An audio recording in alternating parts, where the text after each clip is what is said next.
Welcome back. Most of us learned Marco Polo the same way. A young Venetian merchant walks into a court of gold, dazzles the most powerful ruler on earth, and comes home with a story so wild that nobody believes him. We picture silk robes and jade palaces, exotic spices and dragon-emblazed banners. We picture China as a kind of glittering fever dream, half real, half invented, filtered through the imagination of a medieval storyteller who may or may not have actually been there. But here's the thing, when you actually sit with what Marco Polo wrote, what he emphasized, what he lingered over, what clearly amazed him, the picture that emerges is deeply strange. Not strange in the way of fantasy, strange in the way of reality. That doesn't mon the version we've been telling ourselves for 700 years. He spends almost no time describing the Great Wall. He never mentions tea, a society where hundreds of millions of women had their feet bound, one of the most visually striking practices in all of medieval civilization, and he seems not to notice it at all. But paper money, he is fascinated by paper money. He describes it in almost bureaucratic detail, the inks, the seals, the denominations, the penalties for counterfeiting. He writes about salt taxes and courier systems and census records with the enthusiasm of someone who has just discovered that an empire can be run like a machine. It reads less like a traveler's wonder and more like a consultant's report. So, what exactly did Marco Polo see?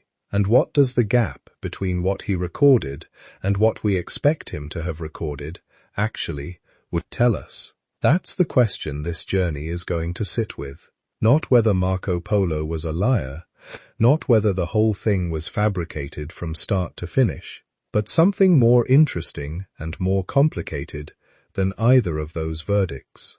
We're going to look at the context he was writing inside the empire, the translation chain, the genre of travel literature in the medieval world, the political reality of a China that was not at that moment a Chinese dynasty at all. We're going to look at what was plausible, what was exaggerated, what was almost certainly borrowed, and what rings with the specific, unglamorous detail that only someone who is actually there tends to notice.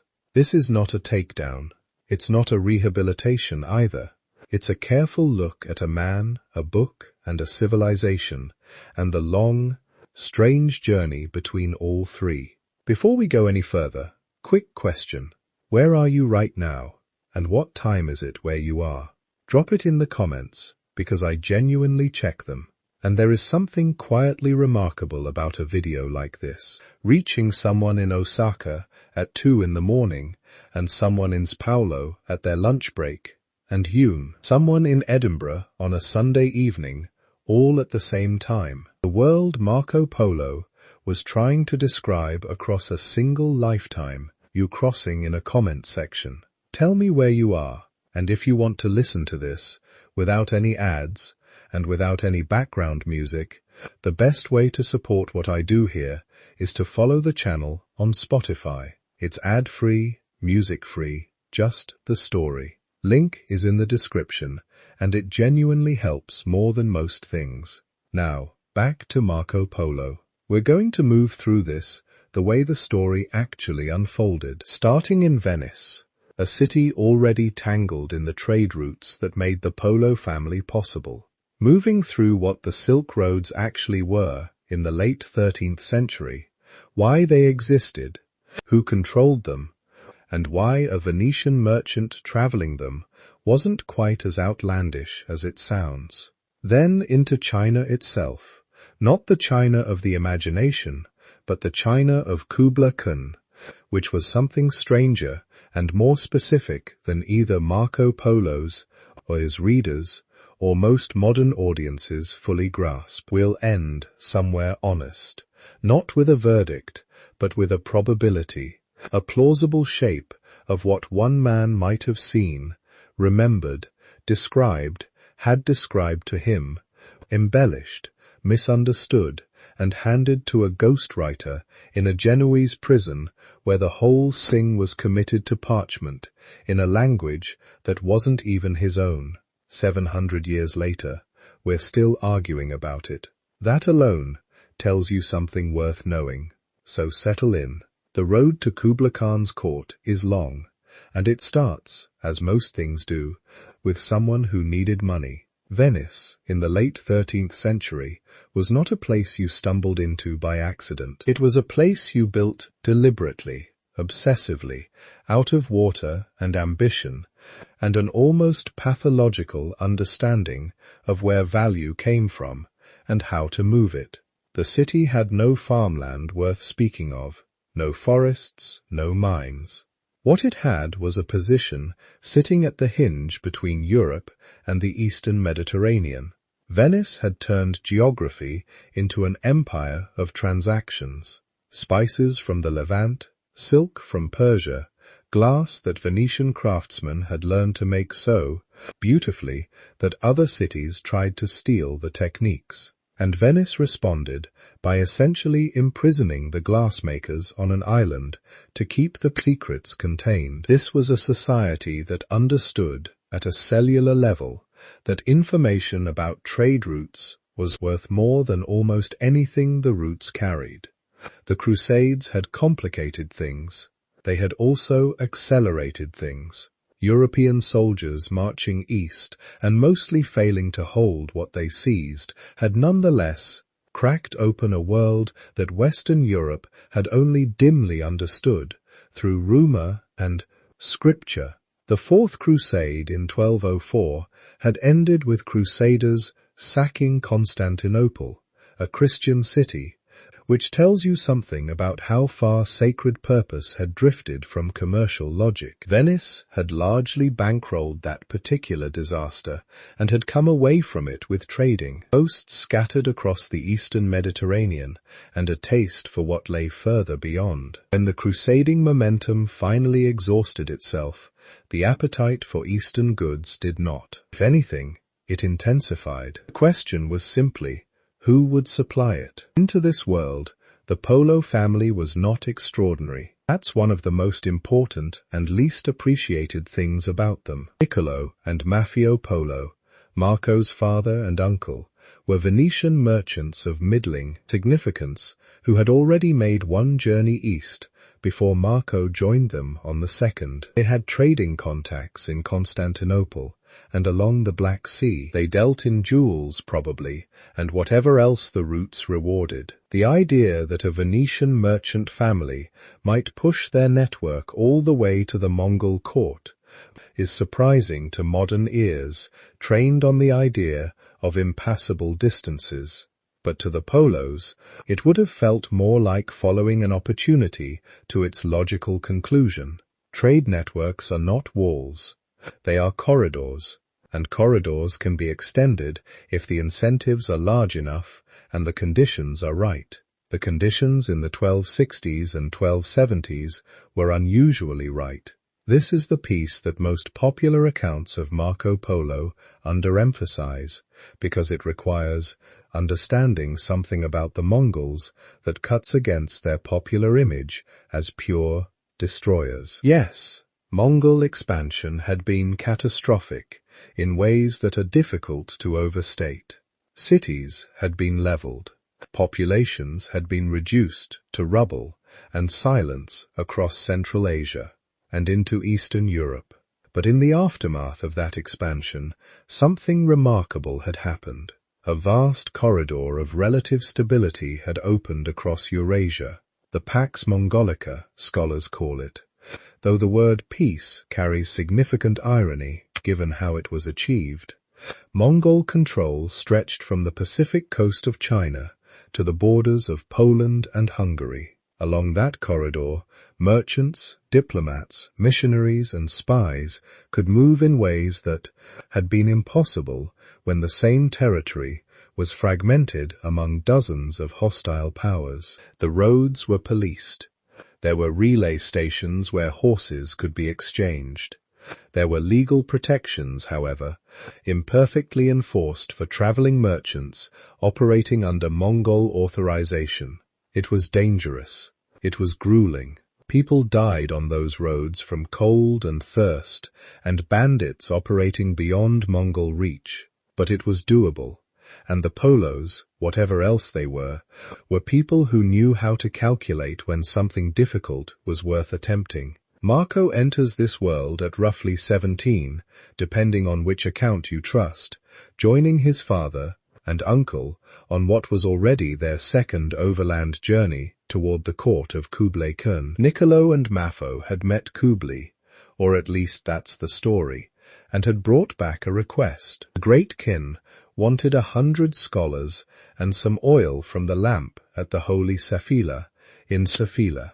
The scholars never materialized, the political situation in Europe being what it was. But the Polos went back with the oil and with the young Marco, whose presence on the journey may have been practical, may have been sentimental, may have been simply what happened when a merchant family's son came of age in an era when the road was where your future was made or lost. What his eventual audience wanted from the account he brought back was a specific mixture of things. They wanted wonders, because medieval travel literature was a genre of the marvelous, a way of mapping the edges of the known world with creatures and customs strange enough to confirm that God's creation was larger than ordinary imagination could grasp. They wanted riches described in terms vivid enough to make the mouth water, and they wanted usable intelligence,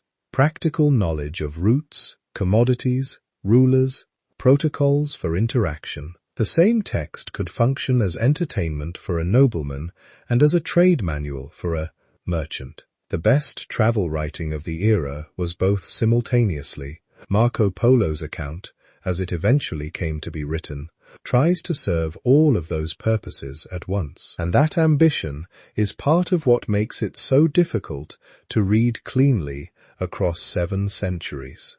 When he describes a city as having more wealth than could be conceived, he is partly using the conventional language of wonder that his genre demanded.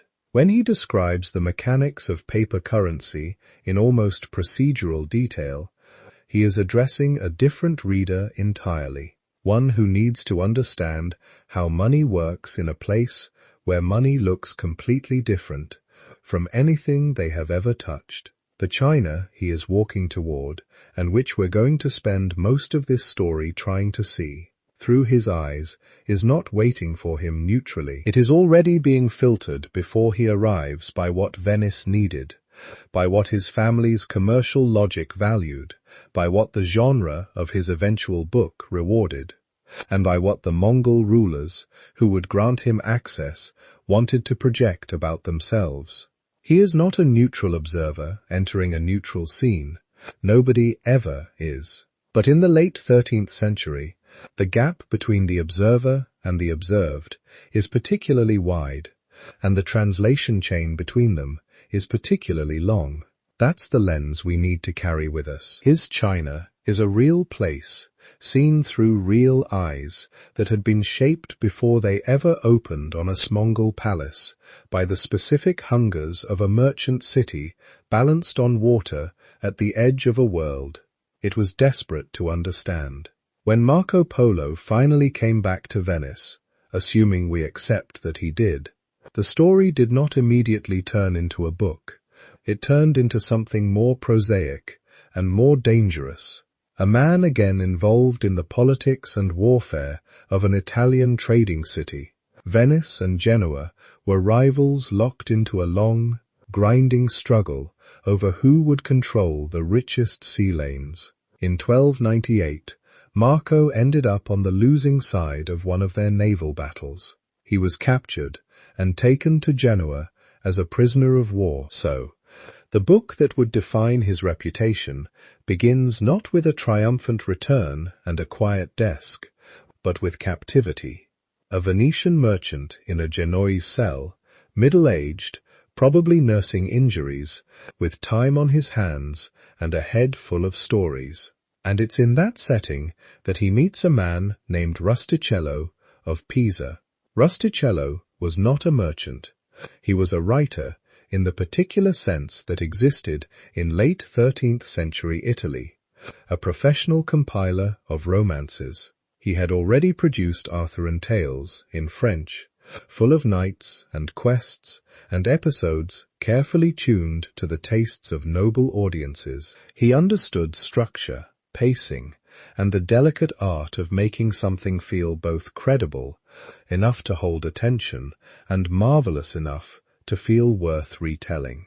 Put those two people in the same cell, and what you get is not Marco Polo's diary.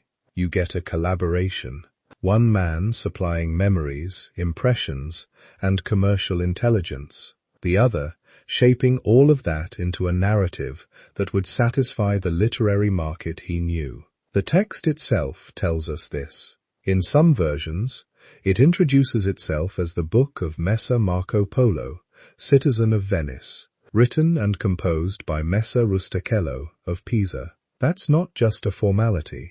It's a quiet admission that what we are holding is already at least second-hand. This matters because it forces us to think about how the content got from Marco's mind to the page. He was not writing in Latin in a scholar's script. He was apparently dictating in some kind of Venetian or Franco-Italian to a man whose working, the language for literature, was a French-leaning vernacular. Then that man was framing the material using the narrative habits of Chioalic romance. Set pieces, repeated formulas, conventional openings to chapters, and an eye for the mar. Memory is not a neutral tape recorder, even in the best of circumstances. Now add years of time since the events in China, the urge to impress fellow prisoners and potential patrons with how far you'd fall and whom you've met, and a co-author trained to amplify what will play well in courts and city palaces. Details that would have been boring but accurate might be compressed. Things that were striking might be polished to a finer shine. The outline of a real experience can be faithfully kept, while the edges are blurred and smoothed to fit a genre. Then even if that moment of dictation in a Genoese prison had produced a single fixed text, we would still not possess it. What we actually have 6 centuries later is something scholars sometimes call a textual cloud. Dozens of manuscripts in multiple languages, Old French, Franco, Italian, Tuscan, Latin. None of them obviously the single original. All of them disagreeing with each other in ways that range from trivial to significant. Copists did what copists always do.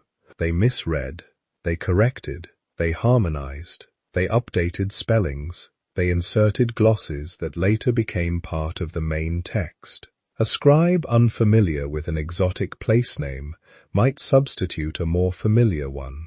A number that looked implausible might be fixed, either enlarged to increase wonder, or reduced to bring it back within the limits of the believable. The further the manuscript travelled from whatever Rustichello first wrote down, the more it picked up the fingerprints of the people who handled it.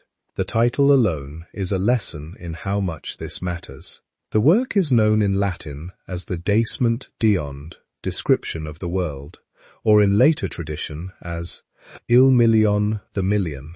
One explanation for that last title is that it referred to the family nickname, the Polos, supposedly acquired, as if to say, those million storytellers, because of Marco, tendency to speak in vast numbers. Another possibility is that it emphasized the book's insistence on scale, on numbers that strained credule, 1 million households, armies beyond counting, revenues that sounded like jokes to a European reader. But depending on which manuscript you pick up, what the book calls itself, and thus what it announces itself as trying to be, shifts subtly. Even inside the chapters, small adjustments have large consequences. A city name, altered by a single syllable, may move an episode hundreds of miles east or west when modern historians try to match it to known places. A phrase that in one version calls Kublai Khan, lord of all the Tartars of the world, might in another simply call him the greatest king, softening the political statement and emphasizing the Romance tone instead. Numbers fare worst. Medieval numerals are easy to miscopy. Zero multiply or vanish. Tens become hundreds.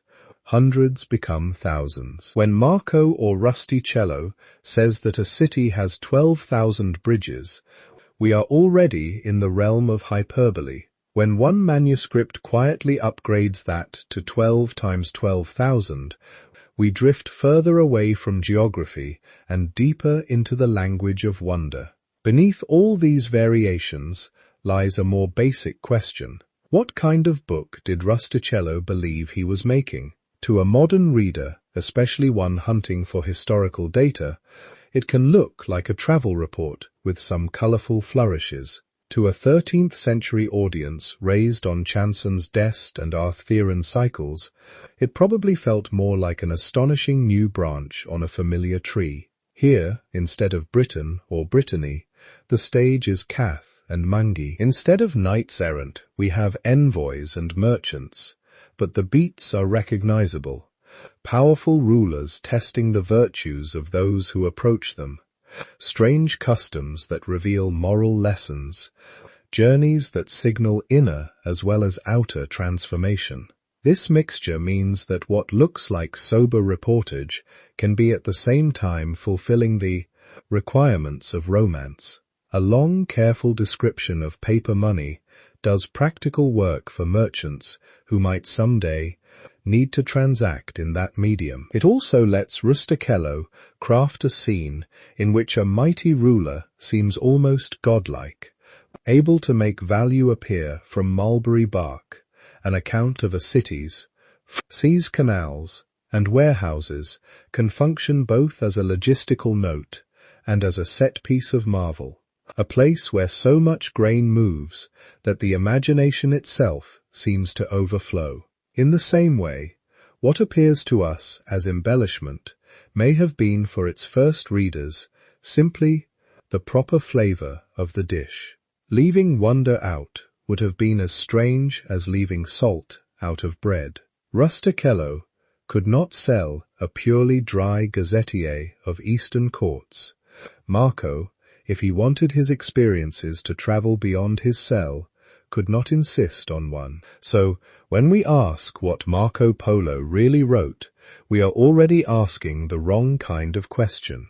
There was almost certainly no single definitive version that then degenerated into corrupt copies.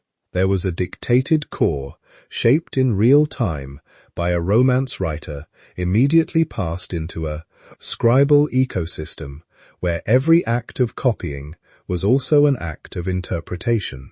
The text is layered. At the deepest level are the things Marco claims to have seen or heard in Mongol domains. Above that sits the narrative architecture that Rustichello knew how to build.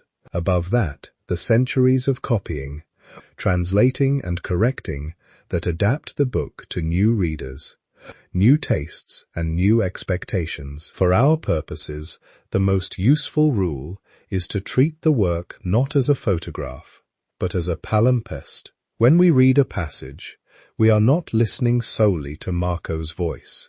We are hearing Marco as filtered through Rustichello's literary instincts, and then through the pens of dozens of anonymous hands. Some layers we can peel back, with careful comparison of manuscripts, and with what we know from Chinese and Persian sources.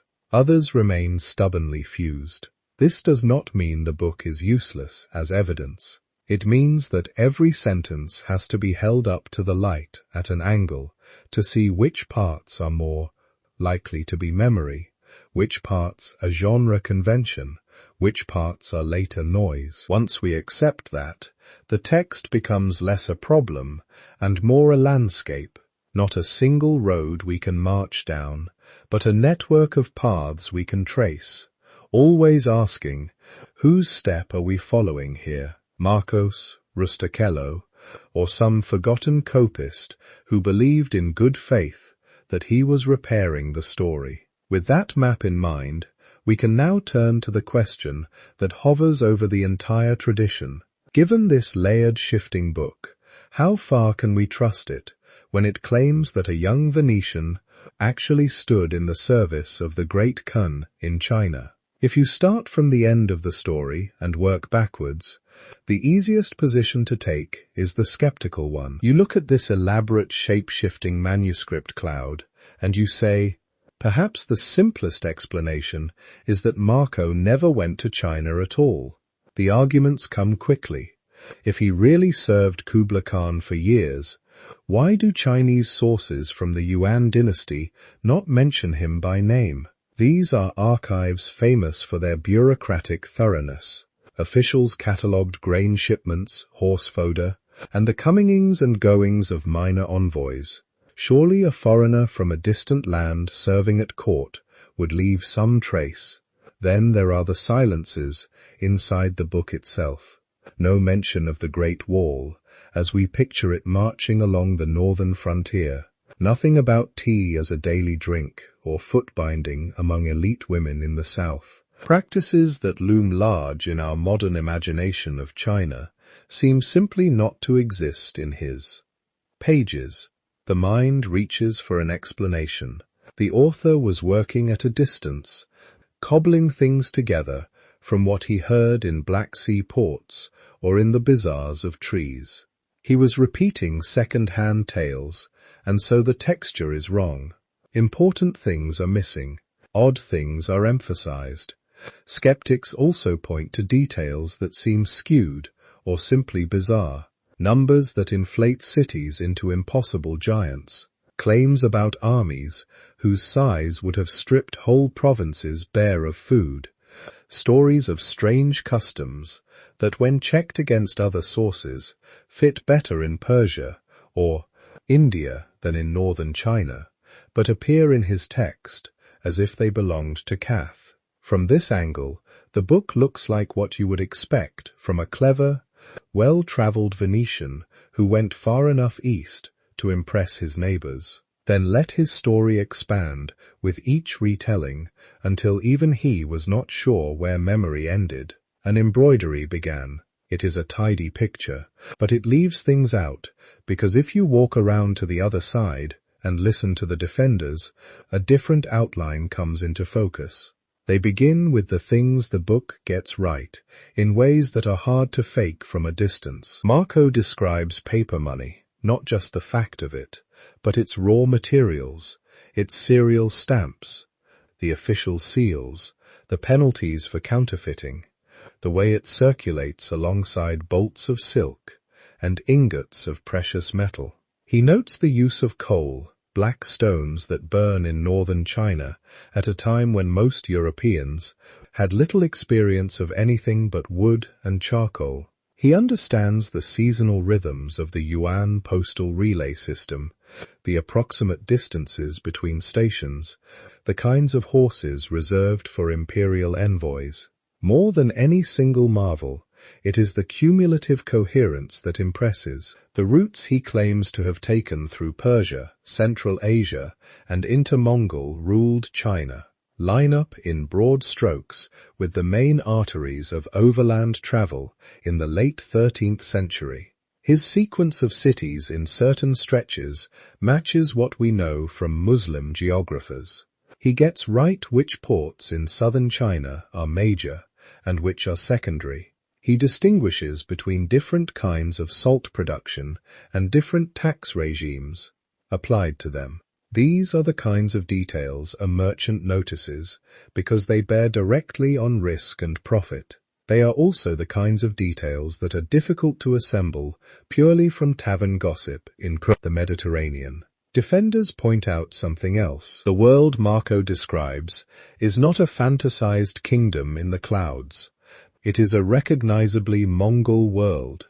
The social logic is that of the Pax Mongolica, a ruler who draws in foreigners of many faiths and languages, who uses them as specialists, as intermediaries, as tethered guests. We know from Persian and Chinese sources that the Yuan court contained weaker scribes, Muslim administrators, Netorian Christian advisors, and artisans taken from the Middle East.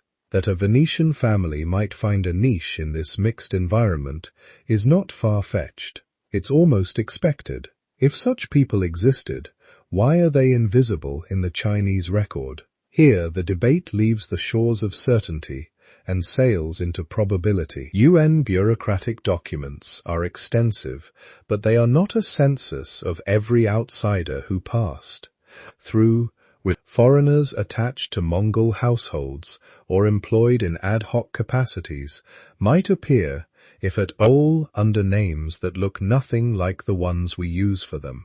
A Venetian Marco, in a Persian-speaking milieu, might be known by a Persianized form of his name. A Chinese clerk, hearing that name, might render it into characters that approximate the sounds. Later historians reading those characters might file him mentally as just another Central Asian assistant in a long list. Names across languages do not travel intact. They mutate. Johannes becomes John, becomes Giovanni, becomes Juan. In Mongol and Persian and Chinese documents, we see the same sliding. A single historical figure can bear 3 or 4 shapes at once, depending on who is doing the writing. So when modern scholars say we find no Marco Polo in Yuan records, they are already looking through a filter. They are looking for a Latin name or an obvious echo of it. But if the man was known under a Turk nickname or a Chinese transcription that nobody has thought to associate with him, he could be present in the sources and still effectively invisible to us. Even titles and roles are slippery. What the book calls service to the Great Khan might not correspond neatly to a formal office in a bureaucratic list. Being employed on occasional missions or attached to a patron who had direct access to the court would feel to a Venetian telling his story later like service to Kublai, even if he never appears in ledgers of salaried officials. The Mongol system blurred personal, tribal, and institutional relationships in ways that fit poorly with our tidy categories. Once you admit these layers of translation and categorization, the sharp contrast between named in the Chinese sources and not there at all becomes less decisive. Absence of obvious evidence is not the same as evidence of absence, especially when you're searching across alphabets, languages, and archival survival. Still, even many defenders hesitate to claim that every page of the book reflects direct experience. They entertain middle possibilities. One version has Marco going all the way to China with his father and uncle, spending time there, but then filling in gaps in his memory later with what other merchants told him in Persia or on the return voyage. Another suggests that the Polos themselves may have gone only as far as the western edges of the Yuan realm, places where Persian influence was stronger, where information about the deeper interior still circulated, but not always cleanly. In that scenario, a stretch of first-hand observation from, say, Kublai's northern capital might sit right next to a chapter composed almost entirely from hearsay about southern provinces. There is also the blending effect of collaboration. Rustichello, primed to think in terms of episodes and wonders, could easily have slotted inset pieces from the general repertoire of Eastern marvels. A story heard in an Italian court about somewhere vaguely in the lands of the Great Khan could be attached to a place named Marco, mentioned with both men sincerely believing that it belonged there. The resulting text would be neither deliberate fraud nor pure reportage. It would be a mosaic, the stones of experience and the stones of tradition arranged into an appealing pattern. If you try to force a verdict, Did he go or didn't he? You end up simplifying that mosaic into something flatter than it deserves to be. The more productive stance is to keep the question open and treat the book as an artifact that tells us things regardless of where its author's feet actually stood on any given day. One layer of revelation is about Europe itself, the kinds of things the book chooses to describe at length. Paper money, salt revenues, city warehouses show what would have struck a late 13th century Venetian as astonishing. They show what counted as worth telling to his imagined audience. Another layer is about the Mongol world. Even filtered, even embroidered, the portrait of a transcontinental empire that links China, Central Asia, and the Middle East matches what we see from other directions. The specific measurements of a canal may wobble, but the existence of a canal-laced grain system in the lower Yangtze stands firm. Perhaps the most useful way to hold the problem, especially if you're listening to this in the half-light between waking and sleep, is to imagine the book as a voice at a crossroads. Information is flowing from east to west, through merchants, envoys, hostages, missionaries. Some of it comes from eyes that saw, some from mouths that heard, some from texts translated and re-ransated. Marco's narrative is one place where those streams converge and are given a single name. Whether that name belongs to a man who knelt often before Kublai Khan, or to a man who reached only the empire's thresholds and then listened very carefully, or to a man who did both and then let his memories blend with other people's tales. The text he helped produce remains a key to how late medieval Europe imagined China. In the next part, we will lean into that imagination. We'll look at how the Mongol Empire itself shaped what could be seen, who could travel, and how a young Venetian, even an imperfectly remembered one, might have found himself moving inside an empire that treated China not as a self-contained kingdom, but as one province of a much larger, restless world. To understand the China that appears in Marco's pages, it helps to set aside for a moment the word China itself. The people Marco met did not live in a country called China, ruled by a Chinese dynasty in the way later Ming and Qing subjects would. They lived in a section of a vast, stitched-together dominion, ruled by Kublai Khan and his relatives. On the maps of the time, if you could have unrolled one in Kublai's throne room, you would not see a neat block labeled China. You would see lands of many names, many scripts, many tax systems, all nested inside something larger, the Empire of the Mongols. Kublai's Yuan dynasty, as later historians call it, was only one branch of that family tree. His cousins held power in Persia as the Ilkhans. Other lines ruled on the steppe north of the Black Sea and over the forests and rivers of what we now call Russia. Their horsemen and their envoys moved across a continent on intersecting routes that tied together the wheat fields near Baghdad, the fur trappers in Siberia, the oases of Central Asia, and the rice paddies of the Yangtze Delta. From inside that system, what we would label China was not an isolated civilization at the edge of the known world. It was a rich, heavily populated, agriculturally sophisticated region of an empire that thought of itself as boundless. The ruling class reflected that Kublai himself was a Mongol, but the people who helped him govern were drawn from everywhere his banners had reached. Uyghur scribes, experienced with multiple scripts, handled documents in Turkic and Mongolian and translated between cultures. Persian and Central Asian Muslims collected taxes and managed some of the most lucrative monopolies, especially in the north and northwest. Tibetan lamas advised on ritual and legitimacy. Nestoran Christians hovered at court, sometimes as envoys, sometimes as interpreters, sometimes simply as curious guests. Chinese officials were there too, of course. Administrators from North China who had already served under the Jin dynasty, scholars and clerks from the southern Song who were gradually pulled into Mongol service after conquest. But they were not alone, and they were not always at the top of the hierarchy. From Kublai's perspective, a mixture of peoples in key offices was a feature, not a bug.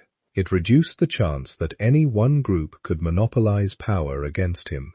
If you imagine standing in one of his audience halls, you might hear half a dozen languages in the space of a few minutes. Orders issued in Mongolian, glossed into Chinese for local officials, summarized in Persian for tax farmers, carried away on paper, written in scripts that had never existed in Europe. It is inside this multilingual, multi-ethnic space that a Venetian merchant family begins to make sense. In a world like this, being from far away is not necessarily a handicap. It can be a credential. The Mongol rulers had a habit of using outsiders in roles where they wanted loyal, dependent specialists. A foreigner has fewer local ties. He is less enmeshed in the clan politics of the region he is sent to oversee. He owes his position very visibly to the favor of the Khan. That makes him useful. We can see this pattern clearly in places where the records are fuller. In Persia, Armenian and Georgian Christians, as well as Muslims from distant cities, appeared as fiscal agents and translators. In Central Asia, Uyghurs and other Turk peoples served as the connective tissue between Chinese-speaking farmers, Mongol princes, and Persian-speaking traders. We know from Chinese and Persian sources that engineers from the Middle East were relocated to East Asia to help with siegecraft, bridge building, and irrigation. Craftsmen from conquered cities were pulled up and resettled thousands of kilometers away, redirected like living cargo to where the empire needed their skills. Once you accept that this was standard practice, a foreigner from Venice does not feel out of place. He feels like one more thread in a wide, deliberate weave. This helps explain the particular flavor of Marco's narrative. When you read his account of Yuan rule, you do not often get intimate portraits of potters in village kilns or the private rituals of families in Hangzhou courtyards.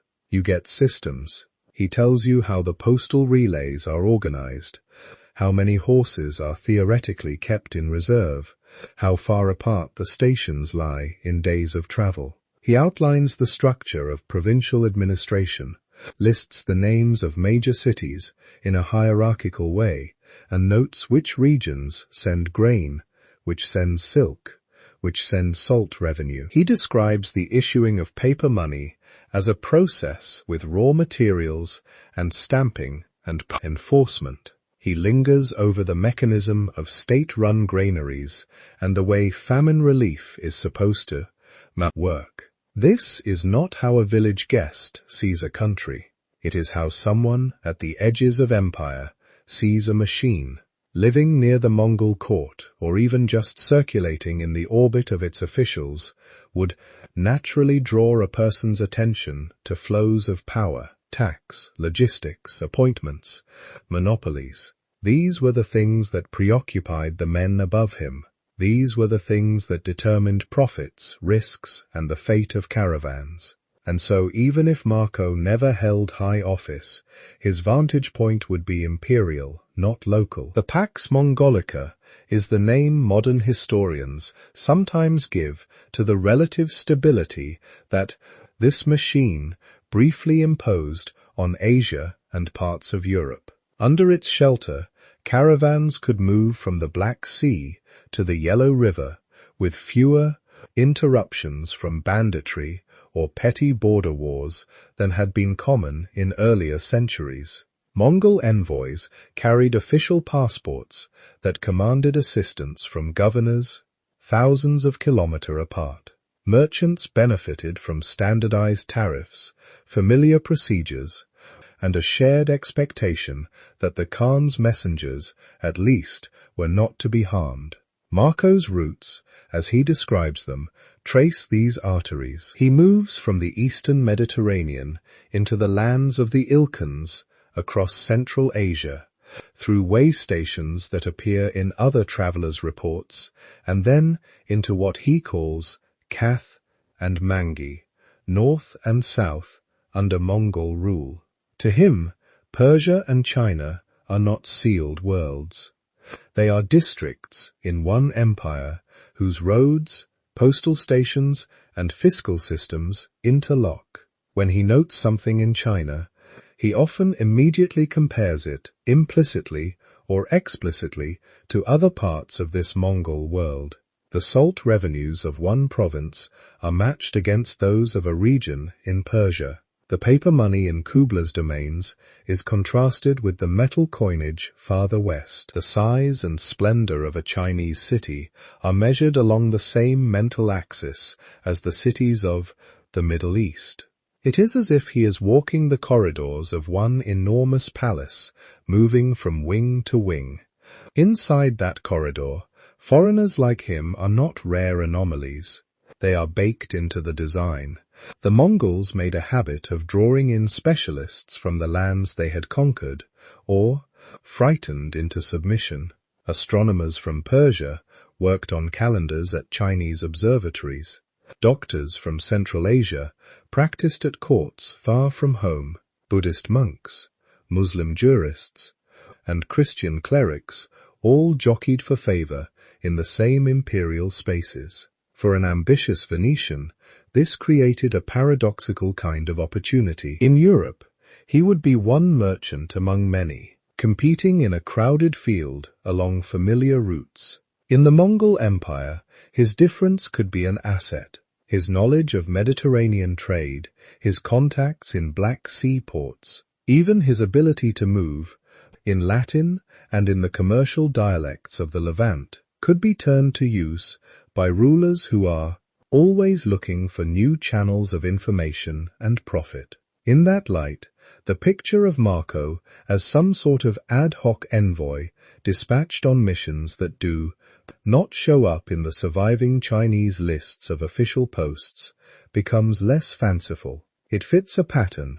It is the sort of thing the Mongols did over and over with people from dozens of backgrounds whose names have blurred or vanished in the record. And here, the Pax Mongolica lens begins to explain both what his book illuminates and what it leaves in shadow, because he was, or at least presents himself, as situated within an imperial network. He sees and describes those parts of China that interface most directly with that network: the tax farms, the ports, the canals that move grain for the state, the relay stations that carry orders. He is attentive to categories that matter at the level of the KHN's accountants. Which region produces what?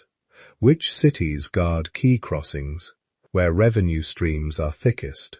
What he does not linger on are the internal cultural textures that might loom large for someone who identified first and foremost as a subject of a Chinese dynasty. The small rituals around tea, the aesthetics of private gardens, the deep, subtle gradations of status encoded in examination degrees and classical learning for many Mongol and foreign Jew administrators. These things were background. The crucial questions were more blunt. Does this district pay?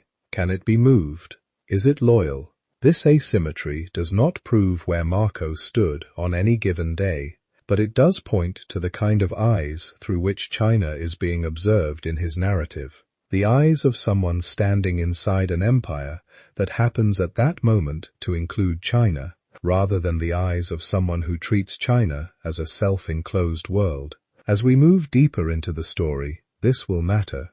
It will help us make sense of why he is sometimes startlingly precise when he talks about money, salt, transport, and administration, and strangely quiet or oddly general when it comes to everyday customs. inner walls, and domestic life. In the next section, we'll bring that same lens to Kublai Khan's court itself. We'll look at the world Marco claims to have entered, a court of spectacle and ceremony, yes, but also a workplace where service could mean anything, from delivering a message to governing a province, and where a young foreigner might find himself both aid and deeply practically engaged in the machinery of Mongol rule. If you follow Marco's story as he tells it, there's a pivot. For a while you are traveling with him across deserts, through cities, along caravan tracks. Then suddenly you are not on the road anymore. You are at court. Kublai's court, as Marco presents it, is not just a palace where a ruler happens to live. It is a stage on which the right to rule is constantly being acted out. The spectacles, he describes, have a rhythm to them. Seasonal ceremonies tied to the lunar calendar, great hunts that look in his telling like moving fortresses of horsemen, beaters, falconers, and dog handlers, all orchestrated to drive game toward the Khan. Feasts where thousands are said to dine, with precise arrangements of tables, colors, and costumes that map out hierarchy in physical space. Modern readers sometimes smile at his numbers. 100,000 this, 10,000 that. They are almost certainly inflated. But if you strip away the arithmetic and look at the structure, the pattern is familiar from other sources. Mongol rulers did use grand hunts as political theater, showing off their control of land, animals, and armed men in one continuous performance. They did hold vast feasts, timed to New Year, to military victories, to significant omens. They did sit at the center of ceremonies, in which the distances between people, the steps you could take toward the throne, the angle at which you bowed, the order in which you were served, were themselves part of the message. To a visitor from Venice, raised in the world of Italian city-states and Latin Christendom, this kind of staging could feel overwhelming. It is easy to imagine being impressed not only by the scale, but by the choreography. Paper passes, seals, scribes, guards with fixed roles, musicians who begin and end at signals, cups that must be lifted and lowered at the right moment. A foreigner watching all this might well think, this is not just power, this is power proving itself. Marco's descriptions lean into that feeling. He repeats in different places that Kublai holds court in great halls whose pillars are gilded and painted with dragons, that he wears furs and brocades suited to the season, that he moves between palaces depending on the time of year. He notes the hunting preserves, the portable palaces, the elaborate tents. He talks about the white mares whose milk is reserved for the Ken and his special rituals, and the way noble families send their sons and daughters into the courtly orbit. All of this, if you read it as simple luxury, can feel like a medieval travel writer exaggerating to keep his audience awake. But inside the logic of Mongol rule, it is functional. The hunts double as military musters and training exercises. The seasonal moves echo the steppe tradition of rotating pastures. The feasts knit together a multi-ethnic elite, with shared food, oaths, and gifts.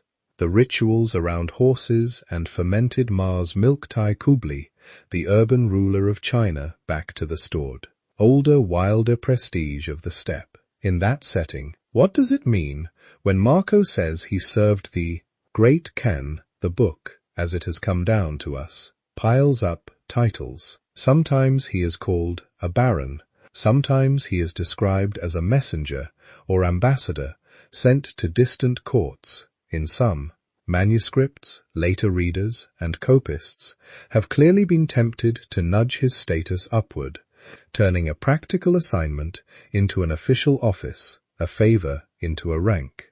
Part of this inflation is probably literary. Medieval audiences like to hear about knights and barons, not about mid-level fixers whose job was to carry instructions from one bureaucrat to another. Part of it is linguistic. The original work, dictated in a Franco-Italian mix, and then copied and translated into Latin and other vernaculars, passed through hands that had to map Mongol and Persian concepts onto European words. A person entrusted with a specific task by the Kun could easily be described with a term that in Europe implied hereditary nobility. If we peel that back and combine his narrative with what is known from Mongol administrative practice, a more modest but plausible picture appears. Serving the Khan could mean being attached to his court in some semi-official capacity, without holding a formal Chinese or Mongol rank. It could involve messenger work, carrying letters, verbal reports and gifts between Kublai's court and local governors, Mongol princes, foreign rulers, or commercial partners. The empire depended on constant communication. Trusted envoys who could move along protected routes and report back were a valuable asset. Service could also mean being used for ad hoc administrative errands. Someone familiar with trade in the Eastern Mediterranean might be sent to inspect a port, check on customs collections, or evaluate a proposal involving foreign merchants. Someone with a knack for languages might interpret between a Persian tax farmer and a Chinese clerk, or accompany an embassy where both sides lacked a shared tongue. There were trade missions, too, which blur into diplomacy. When Marco talks about being sent to places on Kublai's behalf, it is easy to imagine assignments that combined commercial and political aims. Carry this letter. Observe what you can about that ruler's attitude. Bring back useful information, and while you're there, see what goods move through that harbor and how their tariffs are structured. None of these roles would necessarily produce entries in the surviving Chinese lists of officials. They would look from the core bureaucracy's perspective like temporary uses of foreign specialists recorded in internal memoranda that have long since vanished. But from the viewpoint of an individual like Marco, they would feel like serious, even exalted responsibilities, being summoned, being trusted, being given orders in the name of the great Kun. One place where his narrative lines up well with what we know is in the dry details that most storytellers would skip. He is remarkably attentive to distances, how many days' journey lie between key points, how fast an official messenger can travel on relay horses, which routes are safe and which are dangerous. He notes ranks in a way that reflects Mongol practice, the 1,000 households, the tens of thousands, the groupings of troops and households under specific commanders. He tracks flows of tribute, who sends what, in which season, from which region, to Kublai's court. He also describes logistics with an almost accountant's eye, how grain is moved along canals toward the capital, how paper money is issued and enforced, how hunting parks are stocked and protected. These are the sorts of things that people close to power worry about. They are also the sorts of things a merchant family always alert to bottlenecks and missed opportunities would naturally notice. When he praises Kublai, which he does frequently, it is in terms that align with these systems. The Khan is generous, he says, because he distributes gifts and maintains granaries. He is just because he enforces postal protections and punishes bandits.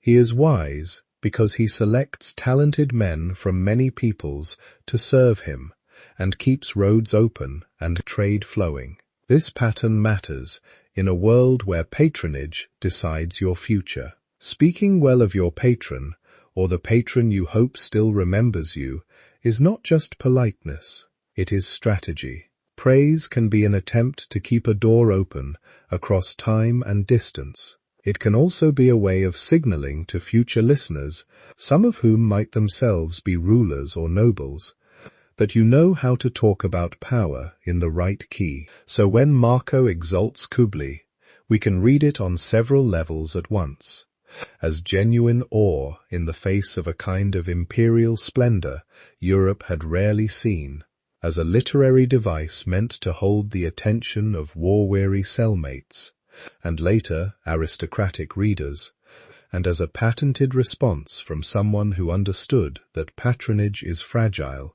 and that reputations can travel faster than caravans. Under all these layers, though, the court he describes does not feel like pure invention.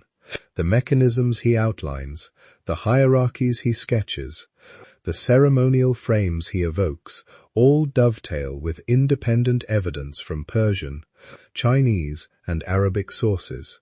Titles may be slippery, numbers may be swollen. His own place in the machine may be presented with the generous lighting a narrator gives himself, but the machine itself, the style of court, the methods of rule, the use of foreigners in flexible semi-formal roles rings true. This leaves us in an in-between place. We probably cannot know, in a precise, modern, bureaucratic sense, what Marco's job description was at Kublai's court. We can suspect that it shifted over time, that it mixed private commercial interests with service to the throne, that it looked different on paper in different languages. What we can say is that the setting he claims to have moved through is historically coherent. The kind of work he hints at is the kind of work the Mongols were in the habit of assigning. As we turn away from the throne room and step back into the empire outside, we can carry that with us. When he talks about cities, incomes, and astonishing numbers in the next part of the story, he is not simply counting buildings. He is in some sense still serving the kern, measuring the world as it appears from a court, where spectacle and logistics are two sides of the same power. When Marco steps out of the palace and starts talking about cities, something similar happens to what we saw at court. The numbers swell. He writes about cities with 100,000 bridges, provinces yielding revenues that sound like half the world's wealth, streets so crowded with merchants that you can barely walk.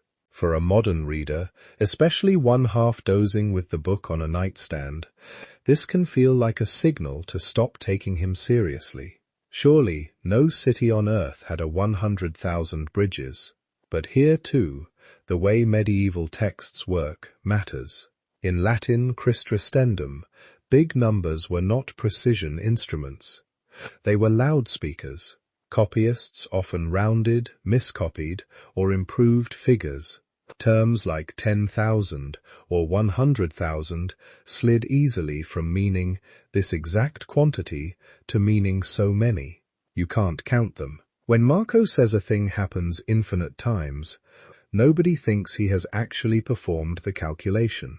On top of that, the book we call Marco Polo is not a stable single text. It exists in multiple manuscript families with different figures in different versions. A scribe in Venice copies a 10,000. A scribe in Paris turns it into 60,000. Another generations later adds a 0 in the margin or misreads a smudged numeral. You end up with a city that has more households than the whole region plausibly contained. There is also rhetoric. Medieval writers like to convey vastness through formulas. So many bridges that no man could count them. More merchants than in any other city. A revenue beyond measure. In speech, these phrases carry tone. On the page, they become numbers. So one gentle way to read Marco's arithmetic is to take a step back from the digits and ask, what is the direction of the exaggeration? Is he trying to tell us not that Hangzhou had exactly X bridges, but that its built environment was so interlaced with water that bridges defined everyday life? Not that a province yielded exactly Byzance, but that its fiscal weight was large enough to matter to an empire that thought in empire-scale sums. When historians compare his claims to what we have from archaeology and Chinese records, the answer that emerges is often yes. The scale really was extraordinary, even if his specific numbers are off. Under the Southern Song, especially in the 12th and 13th centuries, China experienced a level of urbanization that would not be matched in Europe for centuries. Cities like Linnan, the Song capital on the site of today's Hozhou, were already enormous before the Mongols arrived. Contemporary Chinese texts speak of more than 1 million people in and around the city, of densely packed wards, crowded markets, and suburbs blending into surrounding countryside. They describe long causeways, clusters of bridges, rows of shops along canals. When the Mongols conquered and folded this landscape into their own empire, they did not erase those structures. They repurposed them. Kublai's Yuan government moved its capital north to what became Dadu, near modern Beijing. But cities like Shou remained wealthy regional hubs. Grain still moved along canals, textiles, ceramics, and salt still fed tax registers. Modern excavations and urban surveys back this up. The remains of city walls, canal beds, foundations, and dumps of broken pottery show dense occupation. Written sources from within China, tax registers, gazetas, administrative memorials, list markets, craft quarters, and official warehouses. None of this gives us a simple, exact population number, but together they make it very hard to imagine these places as modest towns. They were in the context of their time megacies. So when Marco says that in one of these cities there are 12,000 bridges, it is almost certainly numerically wrong. But we also know that Hongzhou sat at the convergence of rivers, lakes, and artificial waterways, and that its urban fabric was famously laced with canals. Later Chinese writers use the same motif. Countless bridges arched and flat, thick with traffic. Painters dwell on them. Poets mention them as shorthand for the city's character. The detail that survives checking is not the integer, it is the theme. This is a city built on water, knit together by so many spans that crossing from one neighborhood to another is an endless sequence of stepping up and over. Marco's attention in these passages is telling. He does not simply say the city is big and move on. He lingers on markets that operate day and night. He notices streets allocated to particular trades. Butchers here, spice sellers there, silk merchants along another stretch.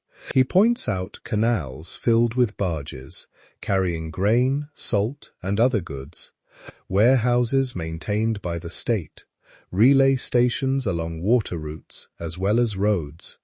Elsewhere, he talks about the grain that comes by water to the northern capital, the granaries that feed troops and officials, the customs offices that take their portion as goods pass through. He notes again and again the presence of bridges and causeways, not just as scenery, but as infrastructure that shapes how people and products move. That pattern matches what we know independently about the Song and Yuan economic world. This was a civilization that had long since mastered large-scale canal building. The Grand Canal, linking north and south, was already an old artery before the Mongols took it. Over local networks, branch canals, feeder ditches, mows repurposed for traffic, webbed out across the landscape. Urban prosperity depended on the smooth functioning of these watery roads. In Marco's telling, cities become nodes where all of this converges. Hangzhou is the clearest example, but not the only one. He praises a sequence of great cities across Cathay and Mangi, remarking on their wide streets, their many bridges, their markets rich in food, textiles, and luxury goods. He does not always distinguish cleanly between what had been Song and what was now firmly Mongol, but he consistently treats the densely settled canal further south as a heartland of wealth. In doing so, he is also plugging into a wider tradition of travel writing. Long before Marco, Muslim geographers and merchants had written about Chinese port cities and inland capitals as places of astonishing abundance. They too used formulas: the greatest city in the world, more ships than in any other harbor, markets without equal. Later, after Marco, writers would repeat and amplify this image of Hagio and its peers as quasi-mythical centers of prosperity. In that literature, certain cities become symbols. Hango Kinsai, in many Western versions of Marco's text, stands for the riches of the south, just as Baghdad might stand for learning or Alexandria for trade, calling it the noblest city in the world is less a careful ranking than a way of inscribing it into a geography of marvels. If you want to read Marco without getting tangled in the math, one gentle method is to treat his numbers as signals rather than measurements. When he gives a huge figure, ask, is he flagging this place as administratively important, as fiscally heavy, as unusually dense, as a major node in networks of trade and transport?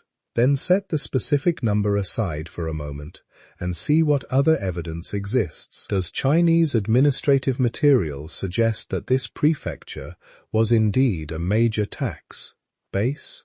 Do excavation layers show intense continuous occupation? Do other travelers mention similar features: markets, canals, shipyards, storage depots? If the answer is yes, then the core of his claim holds even if his 100,000 should really be 10,000, or several thousands, or simply a great many. This way, Marco's cityscapes stop looking like wild fantasies and start looking like slightly blurred photographs. The outlines are right. An empire with an unusually high share of its population living in towns, with state-directed logistics binding distant regions, with merchant activity on a scale that impressed someone raised among the comparatively smaller cities of the Mediterranean. He may dramatize. Copists may have inflated his already generous figures, but under the rounding misread numerals and rhetorical flourishes, there is a consistent message in Kublai's China. Size matters of cities, of markets, of storage systems that can feed a capital and supply armies. The bigness he is trying to get across is not just physical, it is systemic, and that in turn sets the stage for another number that sounded like magic to his European reader listeners and still strikes modern readers as almost unbelievable. The idea that a government could make its own money out of paper and that people in those vast crowded cities would accept it as readily as silver or gold. When Marco turns from bridges and canals to money, the tone in the text shifts. You can almost feel him leaning forward, making sure his audience is still awake. He has described big cities, he has talked about caravans and ships, but now he brings out something that for a late 13th century European would have sounded like an A10 outright marvel. A government that literally manufactures money out of plant fibers, stamps it with seals, and compels everyone from street vendors to foreign merchants to accept it as if it were gold. In most versions of his book, this passage about paper currency is one of the most detailed and vivid sections. He spends pages on it. He goes step by step. He compares it explicitly to alchemy, turning something worthless into something precious. He describes mulberry bark being stripped from trees, pulped, pressed into sheets, cut into standardized sizes. He notes that each piece is impressed with official seals, signed or marked by authorized serve, and backed by the authority of the great Khan. He mentions denominations larger and smaller, and how old or damaged notes can be brought back to the treasury and exchanged. What he identifies in his own language is a state monopoly. In Yuan China, the production of the main forms of paper money was not some private operation or a scattered local practice. It was centralized. Certain offices produced the notes. Certain officials oversaw their issuance. The empire tried imperfectly, but quite consciously, to control the supply. Marco emphasizes that the great Qin's sign gives the notes their power. He says that with these pieces of paper, Kublai can pay for all things. He talks about taxes, salaries, purchases for the palace itself, all being settled in these notes. He even claims that merchants from abroad, arriving with gold, silver, gems, and other valuables, are required to sell their treasures to the court and receive paper in return. There is probably rhetorical heightening here. It is unlikely that every single foreign merchant was forced to convert all of their wealth into notes, but the underlying mechanism that the state channels precious metals into its own vaults and sends paper back into circulation is recognizably close to how Yuan fiscal policy often worked. The seal matters, the central treasury matters. The command that all shall accept this matters most of all. In Marco's account, refusal is not really an option. He remarks on penalties for those who decline the notes, penalties severe enough that nobody dares resist. Other sources from the period, Chinese and Persian, also point to harsh measures against counterfeits and those who disrupted the paper money system. False notes could mean death. Tampering with seals was treason. Here, paper money is not a gentle experiment. It is a tool of imperial power. For someone from Venice or Genoa or the wider Latin West, this is a conceptual earthquake. In his world, money is above all metal. People pay with silver deniers and grow to noir with gold florins and ducats with copper coins. For everyday markets. Even when credit instruments and bills of exchange start to appear among merchants, these float on the expectation that somewhere, at some point, there is metal backing them up. Everyone can feel the weight of money. You can bite it, weigh it, test it with your hands. If you mistrust a coin, you might scrape it, look for signs of debasement, test its ring on stone. The value is supposed to be in the substance itself.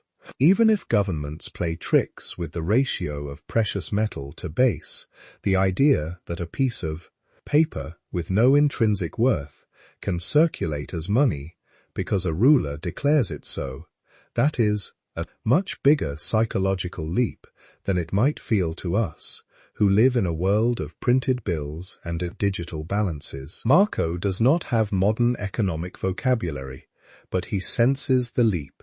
His narrative lingers on the paradox that the great Qin causes all his payments to be made with these notes that everyone obeys, that immense trade continues.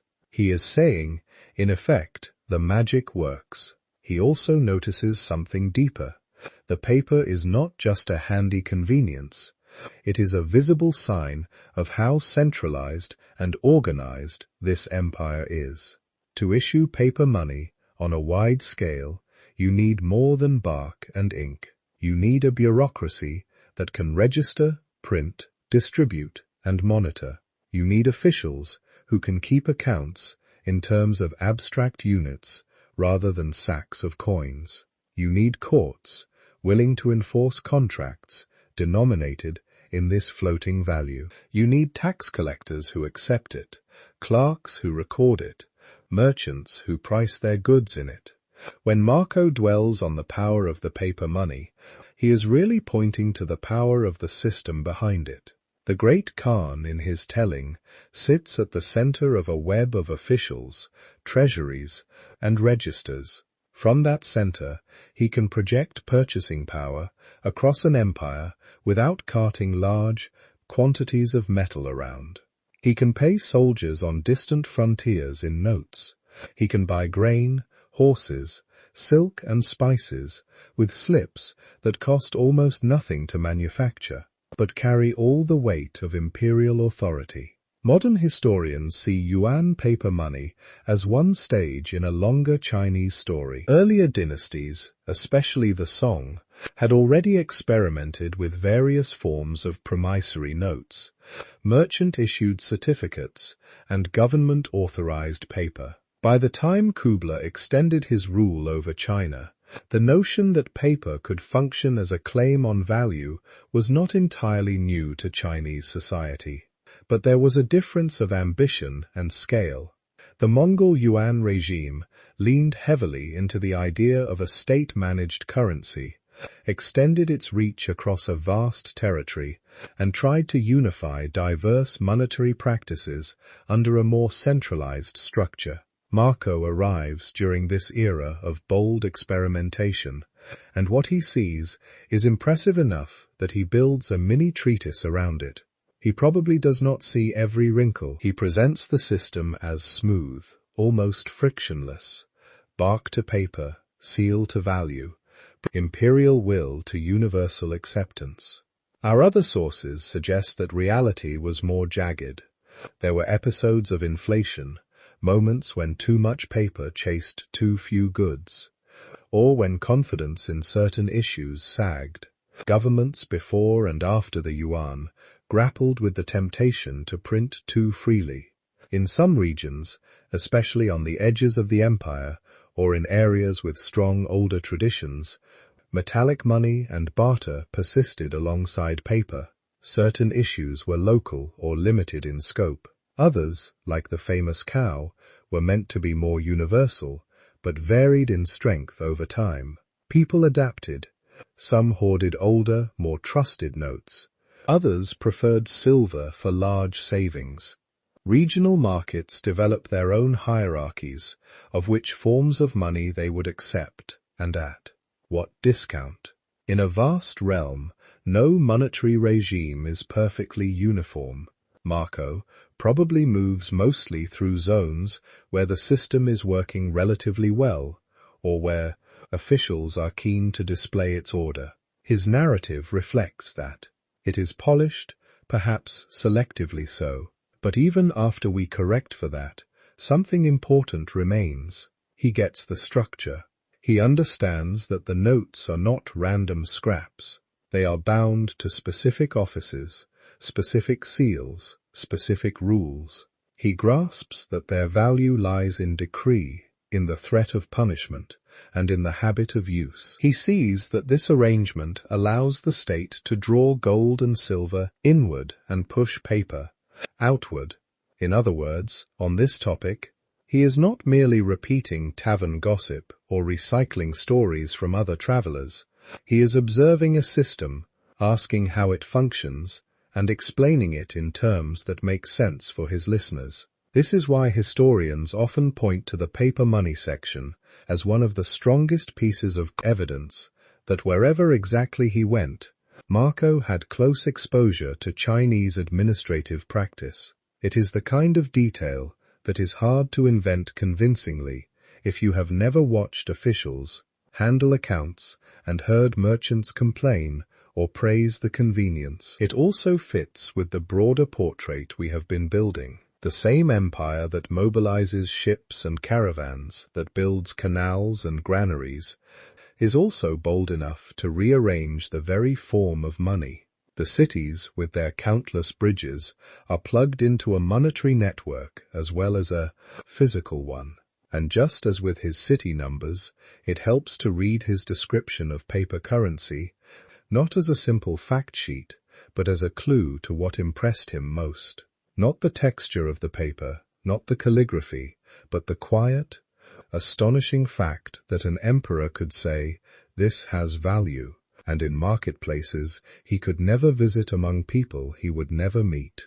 That statement would hold. From there, it is a short step to another system he notices again and again, one woven even more tightly into everyday life than paper money, and one that underpins much of the UN government's actual revenue.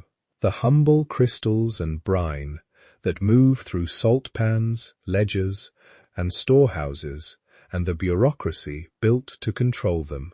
If paper money is the part of Marco's story that sounds like magic, salt is the part that sounds like accounting. He does not gush about it the way he does about palaces or feasts. He does not linger on taste or recipes. When he mentions salt, it is almost always in the same breath as words like revenue, tribute, offices, or the Lord's profit. It is a food, but in his narrative, it is mainly a mechanism. Salt is in some ways the perfect thing for a pre-modern state to love. Everyone needs it. Poor people need it. Rich people need it. You cannot easily do without it.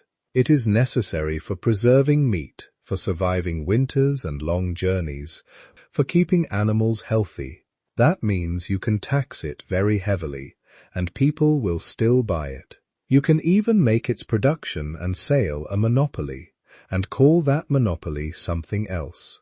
Good order, standardization, imperial protection. Chinese governments had understood this long before the Mongols and the Yuan regime steps into a system that already has deep roots. Marco arrives in a world where the logic is simple but powerful. Let private farmers grow grain. Let merchants argue over silk and spices. But when it comes to certain basics, salt above all, the state inserts itself as gatekeeper. In Marco's account, you see this in the way he describes particular cities and regions. He will say that a place produces incredible quantities of salt. He will mention wells or marshes where brine is boiled down, or pans where seaceter is evaporated. But he rarely leaves it at that.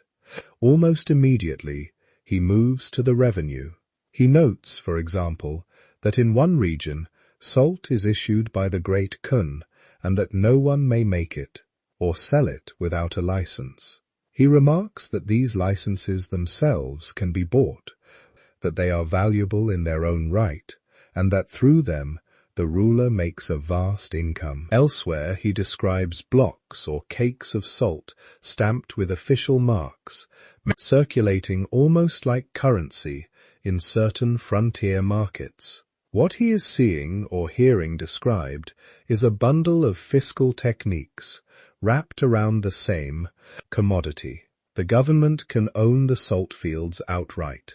It can grant production rights to certain families or contractors in return for fixed payments. It can tax transport, insisting that every cart and boat that carries the precious crystals stops at checkpoints, registers its cargo, and pays. It can control wholesale markets and leave retail to small traders who buy at state-set prices.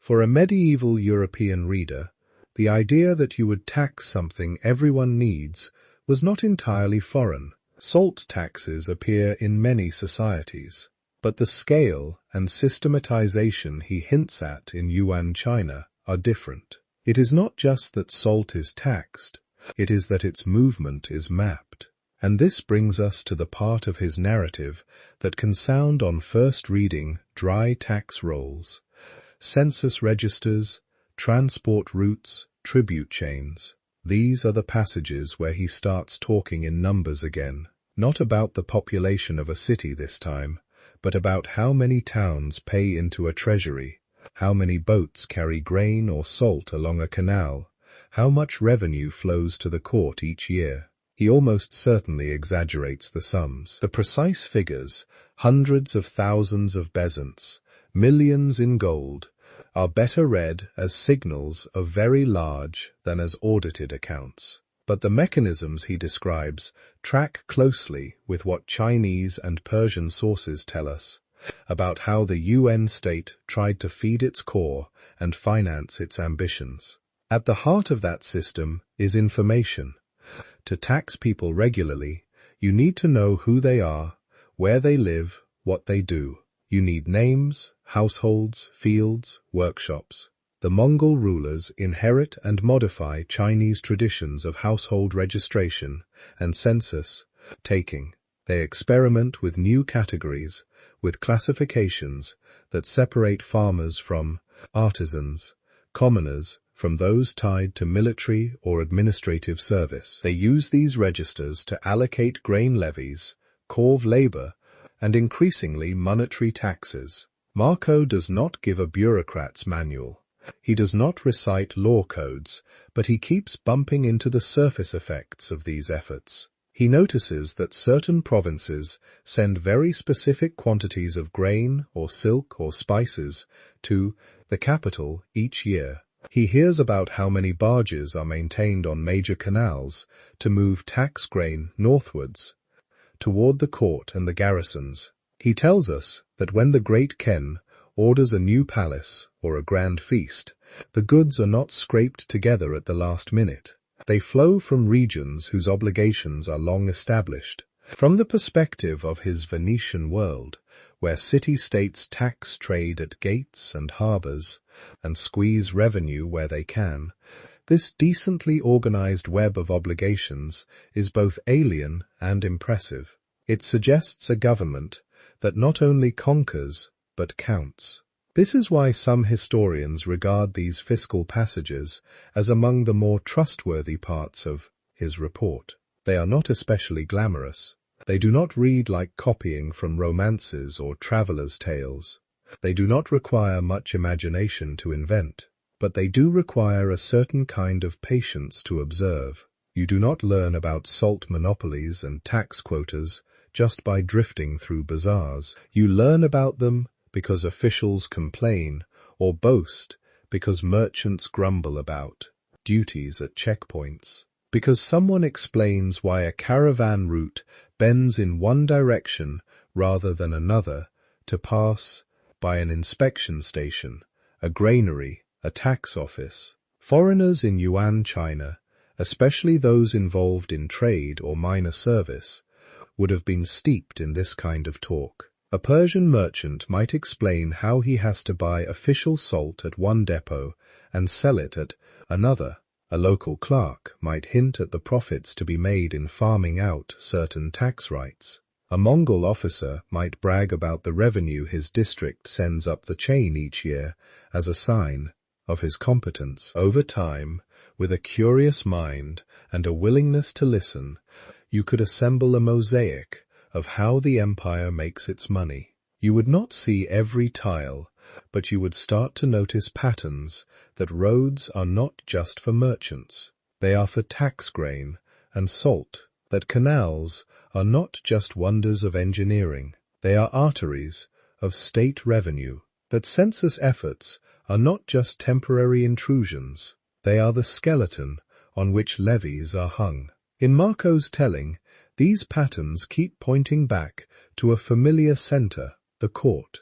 Kublai's regime, ruling over what had once been several different Chinese states, plus vast non-Chinese territories, faces a double challenge. It needs to extract wealth from an extraordinarily productive agrarian and commercial base, and it needs to do so without letting that base fracture into independent power blocks. It must bind regions that differ in language, custom, and prior institutions into a single network of obligation.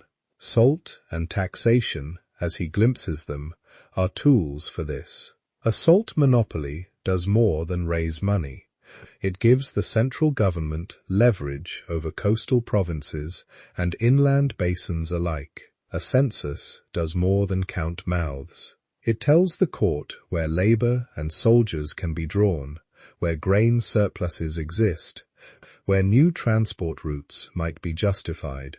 A canal filled with tax grain does more than feed a capital. It proves every season that orders in one place are obeyed hundreds of miles away. This is one of the core logics of Mongol governance that appears again and again when you read across sources. A conquering elite that is initially small in number leans heavily on existing administrative frameworks, but pushes them toward more systematic extraction. They accept diversity of local practice, different currencies, different laws in some domains, so long as the tribute flows and communications remain open. They are pragmatic about religion relative to many contemporaries, but less flexible when it comes to taxes and transport. Marco does not spell this out in modern terms, but you can hear him circling it. His China is not held together primarily by shared culture in his eyes. It is held together by roots, records, and revenues. He seems genuinely fascinated by the machinery of this, the paper money section, the salt passages, the repeated notes about how many cities pay into this or that province. These are not accidental. They reveal a traveler drawn not just to surfaces, but to systems, and that in turn shapes the China he brings back to Europe. It is not mainly a land of sages and poets in his account, although he occasionally gestures at learning. It is a realm where the ruler's will is made real through clerks and storehouses, where everyday necessities are touched by invisible fingers of the state, where the miracle is not a single marvel, but the fact that so many moving parts, salt fields, granaries, caravans, canal locks, registers, seals, appear to work in concert. Seen this way, even the more dramatic parts of his story, the hunts, the palaces, the festivals, float on top of something quieter, but more important.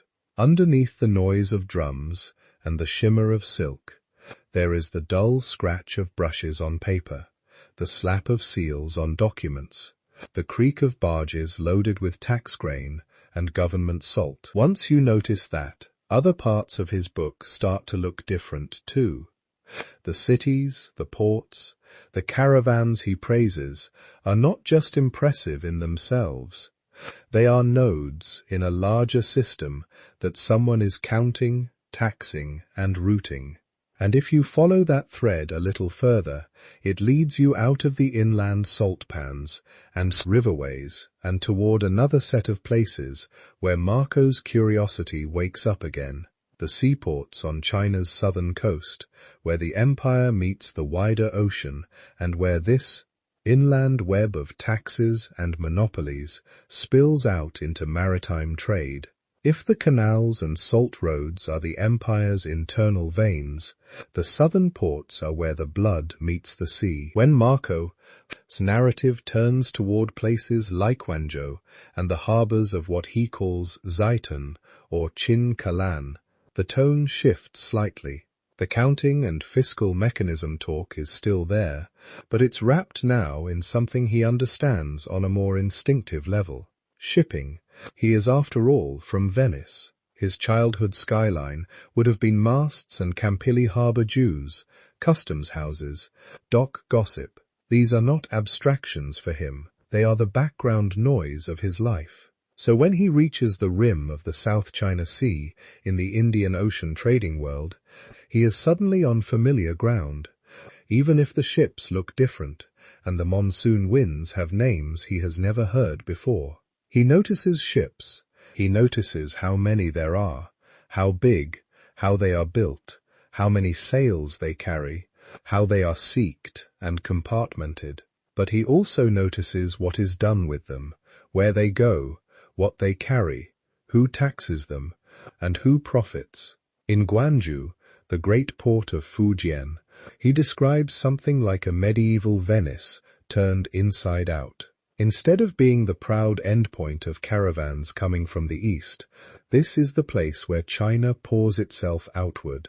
Goods flow down from the interior by river, canal, and road, and then fan out again by sea, south toward what he calls India, west toward the Persian Gulf and the Red Sea, island hopping through Southeast Asia. Modern historians situate Guangzhou firmly inside the Indian Ocean world, one node among many, in a vast monsoon-timed web, stretching from East Africa to southern China.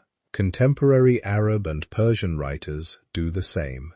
Marco, without those maps, still feels the pattern. He knows enough to say that ships come here from many lands, that they winter here, waiting for the right winds, that they return stuffed with Chinese goods and foreign wares. What he lingers on are customs and commodities. Again and again, in his descriptions of coastal provinces, he notes that the great Khan's revenue from maritime trade is tremendous. He writes of duties levied on incoming and outgoing ships, of official brokers, of weighed and measured cargoes. Sometimes he gives percentages, a portion for the ruler, a portion for the ship owner, a portion for the merchant. The numbers may not be exact, but the structure, the idea that sea trade is not a chaotic scramble, but a system with rules, is clear. You can almost hear the conversations that might have fed these passages. A Persian captain grumbling over wine that the duties in this Chinese port are higher than in Hormuz. A local clerk explaining how foreign merchants are registered, which goods are exempt, which are particularly valued by the court. An Arab sailor boasting about a run of pepper that paid off the ship's taxes and left a fortune besides. Marco turns those fragments into narrative. To keep his readers oriented, he anchors his port descriptions in lists of goods. These lists are not just inventories. They are a kind of storytelling. Each commodity is a hook that ties distant oceans back to a European imagination. Silk is the first and most obvious. He insists that the finest silks, in endless varieties, come from the Chinese interior, but it is through the ports that they reach the wider world. He mentions brocades and cloths embroidered with gold, fabrics dyed in colors that feel, in his telling, almost supernatural in their richness. He does not need to explain to a Venetian why this matters. Silk is already a dream in his readers' minds. He is merely changing the scale from rumor to river. Then comes ceramics. He does not use the word porcelain, but he talks about fine, delicate wares that are almost translucent, that can be bought cheaply in their place of origin and sold dearly abroad. He notes that foreign merchants load their ships with these bowls, vases, and dishes because everywhere along the Indian Ocean rim, people are willing to pay for them. In a world of rough pottery and wooden trenches, the idea of a white resonant cup that rings like a bell when struck is a marvel, and he treats it that way. Spices flow through these same ports, but here the direction is often reversed. China produces some aromatics of its own, but Marco is keenly aware that pepper, cloves, nutmeg, and other prized flavors come from further south and west, from the islands and peninsulas of Southeast Asia, from India, from beyond. In his telling, the Chinese ports are both exporters and importers, silk and ceramics going out, spices and certain medicinal substances coming in to be consumed by elites or re-exported inland. Metals and gems form another layer. He talks of gold dust and ingots, of silver, of copper and iron, used for tools and weapons. He mentions pearls from nearby seas, and precious stones that travel much farther, rubies, sapphires, and other oriental gems brought by foreign merchants. To a European reader, these are the same items that appear in biblical stories, Crusader chronicles, and courtly romances. By placing them in Chinese harbors, Marco is folding China into a known world of treasure. Even humbler goods make appearances. Lacquerware, paper, sugar, dried fish, salt itself. Individually, they might not glow with romance, but together they sketch a picture of ports that are not just places of exotic luxury, but of everyday provisioning, great mouths that eat and spit out cargoes with every season. Around these goods he sees, or is told about people. Guangzhou, in his account, is not simply a Chinese city, it is implicitly multi-ethnic. He notes the presence of saris, his usual term for Muslims, of Indians, of merchants from many kingdoms. Other sources describe mosques, Christian churches, Hindu temples, Persian graveyards, an entire patchwork of communities living under Yuan authority, yet facing the sea. Marco is interested in this diversity, but he tends to filter it through function. People are defined by what they trade, what ships they own, what taxes they pay. Persians bring certain goods, Arabs, others. Some foreigners gain favor at court because they can supply rare items or manage difficult shipping routes. The port becomes a meeting point not only of cultures, but of fiscal interests. This is also the part of his narrative where the boundary between what he saw and what he heard becomes hardest to draw. It is entirely plausible that he visited at least one of the great ports himself. His route as he leaves China probably takes him by sea, from the coast to Southeast Asia and India, and his descriptions of ship construction and monsoon sailing are detailed enough that many scholars think they reflect first-hand experience. At the same time, the Indian Ocean is a storytelling machine. Sailors and merchants trapped in port for months between seasonal winds have nothing but time to talk. They tell each other over and over about distant harbors, dangerous reefs, generous or greedy customs officials, miraculous escapes. Information circulates, mutates, and settles into shared lore. Marco would have sat in the middle of this, listening. Some of his port descriptions, especially those dealing with places beyond China, look very much like what you get when you take harbor gossip and lay it out in careful prose. A story about a storm in one place gets attached to another.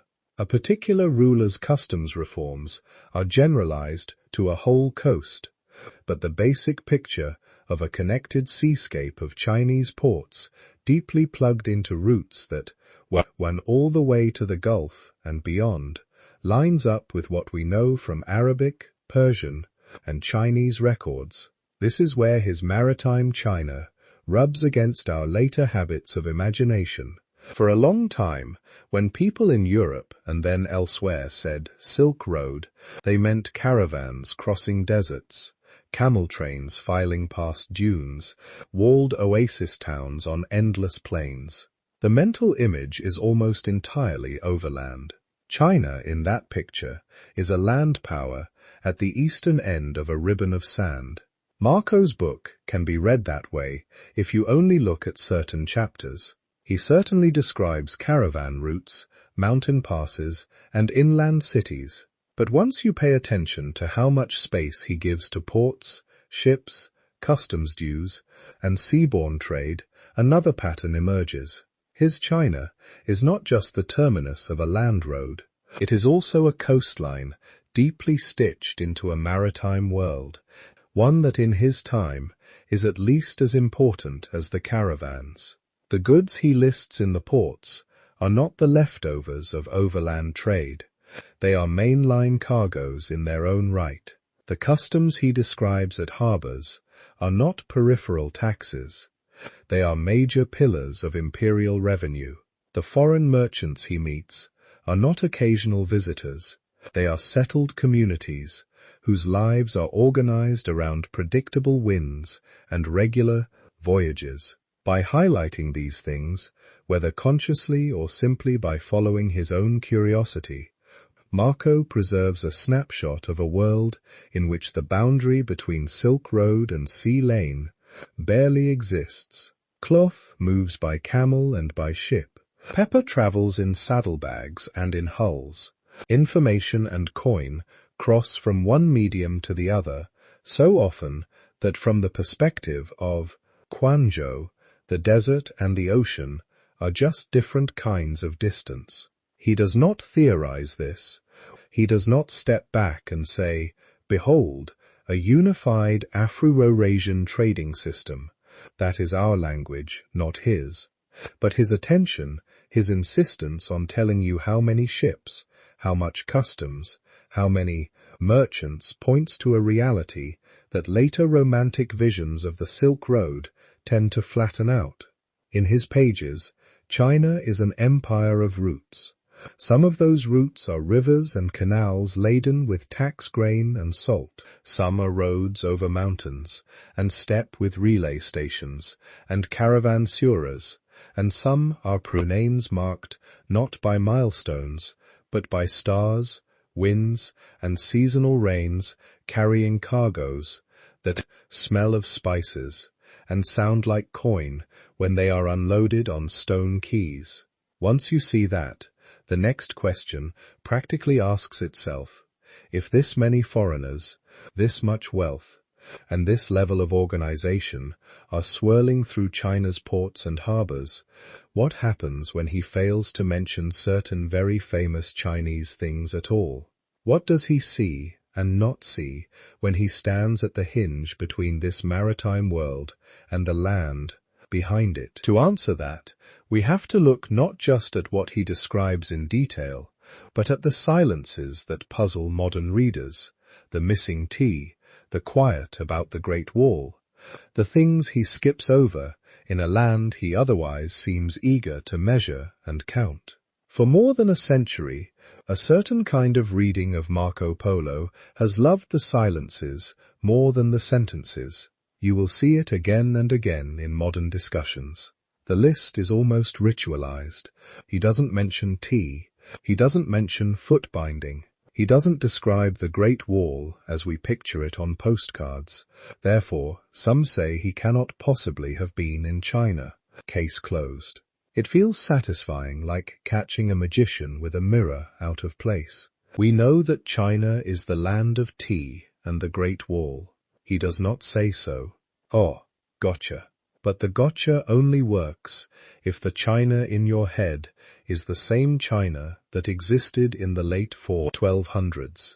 And if you assume that a Venetian merchant working through a Genoese ghostwriter in a prison with multiple manuscripts drifting off into different languages would have noticed and preserved exactly the same details we would, neither of those assumptions is as solid as they sound. Start with tea. Tea drinking in China by the Yuan period is absolutely real.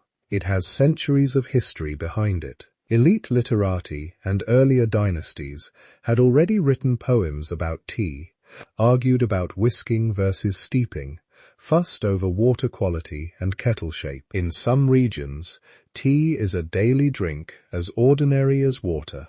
But ordinary is the point. By the 13th century, under Mongol rule, tea is a normal domestic commodity in much of China, especially in the south. It is grown, taxed, transported, consumed. Yet it is not necessarily a spectacle to a foreign merchant operating at court and along major trade routes. He is not walking into tea houses as a cultural tourist, asking for an explanation of every cup. He is talking to officials about paper money, about salt, about horses, about ships. He does mention drinking and banquets. He does describe rice, wine, and other liquors. And he pays attention when something feels strange to his palate. The absence of a little word like tea may say less about Chinese habits and more about narrative, priorities. In a world where people drink many infusions, broths, and fermented beverages, boiling leaves in water may not strike him as the exotic thing to highlight for European readers who have never heard of it and have no category for it yet. Then foot-binding here, the timeline matters even more. Tiny bound feet, as a nearly universal marker of Han Chinese femininity, is a much later development. In Marco's time, the practice exists, but it is neither universal nor particularly visible to a foreign man moving in Mongol and mixed ethnic circles. It likely begins centuries earlier in certain elite Song court environments, spreads slowly among urban upper classes, and only over time filters downward and outward. Under the Yuan, the ruling stratum around Kublai Khan is heavily Mongol and Central Asian. Mongol women are famously active on horseback, managing estates, moving with the army. Their culture does not bind feet. In some regions, non-Han or frontier populations don't either. Marco's main vantage point, as far as we can reconstruct it, is not a quiet Yungan scholar's household, where a visiting poet would comment on embroidered slippers and the delicate gait of ladies. It is an imperial court where the emperor's wives and daughters are more likely to be riding and hunting, and administrative environments populated by Muslim, Central Asian, and Northern Chinese clerks. Even in more Han Chinese cities, a foreign merchant's daily contacts are male. The domestic spaces where bound feet are present are behind walls, out of his line of sight, and deeply inappropriate for him to inspect. It is not that the practice doesn't matter. It would become one of the most charged symbols of old China centuries later. But in the 1270s and 1280s and 1280s, from the vantage point of a guest in Mongol-dominated circles, it may not register as a key feature of the empire. It may look like one more regional class, marking custom. Among many, he has no frame to interpret. And then the Great Wall here, the dissonance between our mental image and his historical moment, is strongest. When most people say the Great Wall, they're thinking of the long stone and brick fortifications in northern China, with crenellated battlements and watchtowers striding across mountains like a single continuous dragon. That iconic version is largely a Ming project, built and rebuilt after the Mongols are expelled in the mid-4th century as a way of keeping steppe powers out. Marco is in China during the height of Mongol power, when steppe forces have burst through earlier barriers and rule from Beijing to the Persian Gulf. For his hosts, walls are not triumphant symbols of civilization keeping barbarians at bay. They are in many cases obsolete lines from conquered regimes or local defensive works in ongoing frontier fighting. Even before the Mongols, Chinese Great Walls are not one monolithic thing. They are systems, rammed earth lines, fortresses, beacon towers, ditches, palisades, built in fits and starts by different states and dynasties. They erode, are abandoned, are patched up in particular sectors. Travelers might pass through gates or see stretches of ramparts, but they do not necessarily conceptualize them as a single nameable wonder, the Great Wall of China, in the way a 19th-century tourist might. Chinese sources of Marco's time do talk about border defenses, passes, and fortifications, but the breathless wall-centric language we know comes later, layered on by Ming officials, and then by modern nationalism and tourism. If Marco rode with Mongol envoys through northern passes, he may very well have seen walls. He may have crossed old defenses whose importance his guides no longer emphasize. To him, they could blend into the broader category of fortified towns and strong places that he does mention repeatedly, without deserving a special chapter. There is no single word, Great Wall, attached to imprint itself in his memory, or his ghostwriters, Wall's Latin. When you put these three together, T-binding walls, the pattern becomes less like smoking gun and more like angled flashlight. His narrative beam is pointed at certain things: imperial rituals, taxes, roads, ports, strange animals, commercial opportunities, legal practices, domestic daily life, inner female spaces, and old frontiers that no longer define power are in the shadows. Part of this is simply who he is. He is male, elite by European standards, but a subordinate at the great Khan's court, interested in trade and administration. His informants are other men in similar or adjacent positions. They talk about the emperor's hunts and postal relays and census methods, not about how their sisters' shoes are sewn.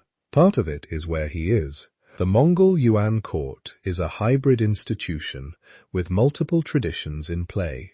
Many of the features people now label as quintessentially Chinese become standardized or symbolically central in later dynasties, especially the Ming and the Qing, whose records and architecture shape Western views of China in the early modern period.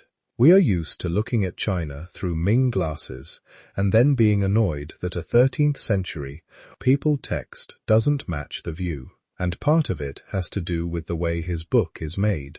The text that goes under Marco's name is not a single pristine autograph carefully preserved in a climate-controlled archive. It is a work told aloud in a prison to Rustichello of Pisa, a writer used to crafting romance literature. Rustichello shapes, smooths, organizes, scribes, copy a bridge, translate into French, Latin, Tuscan, Venetian, adding glosses or compressing sections. It is entirely possible that somewhere between Marco's memory and a later copist's pen, small asides about a bitter leaf drink or delicate shoes drop out as less important than a long digression on the wealth of a city or the marvels of a gemstone island. Medieval manuscripts are full of such quiet losses.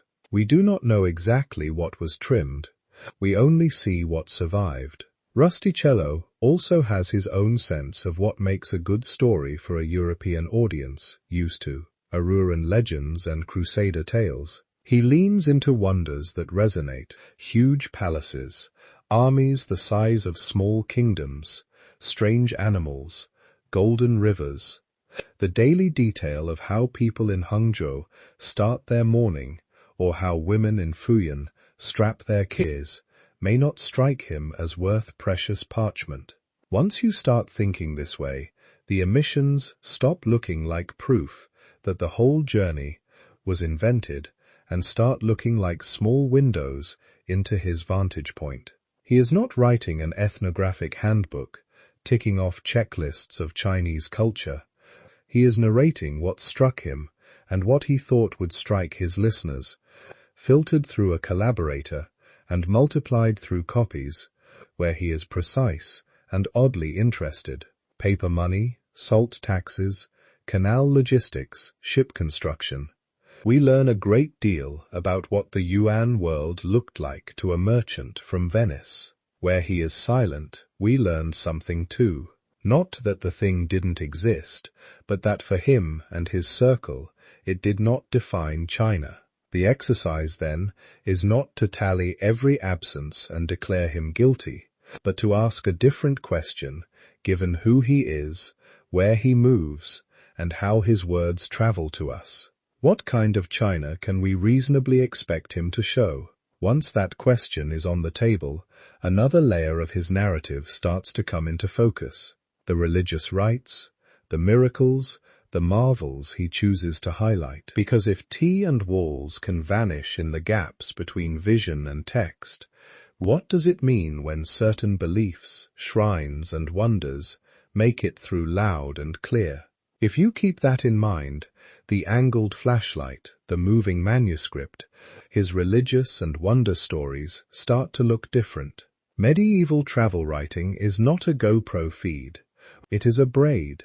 One strand is observation, things someone saw or heard fairly directly. Another is moral interpretation, sorting those things into familiar Christian categories: virtuous, sinful, idolatrous, providential. The third strand is marvel, the delight in telling of places where the normal rules seem to bend. Marco's book is no exception. It lives where those strands twist together. When he talks about religion in the lands of the Great Qin, he does not draw a neat map the way a modern textbook might, Buddhism over here, Taoism there, Islam along these trade routes, Christianity tucked in this corner. He has fewer labels to work with, and most of them are moral rather than descriptive.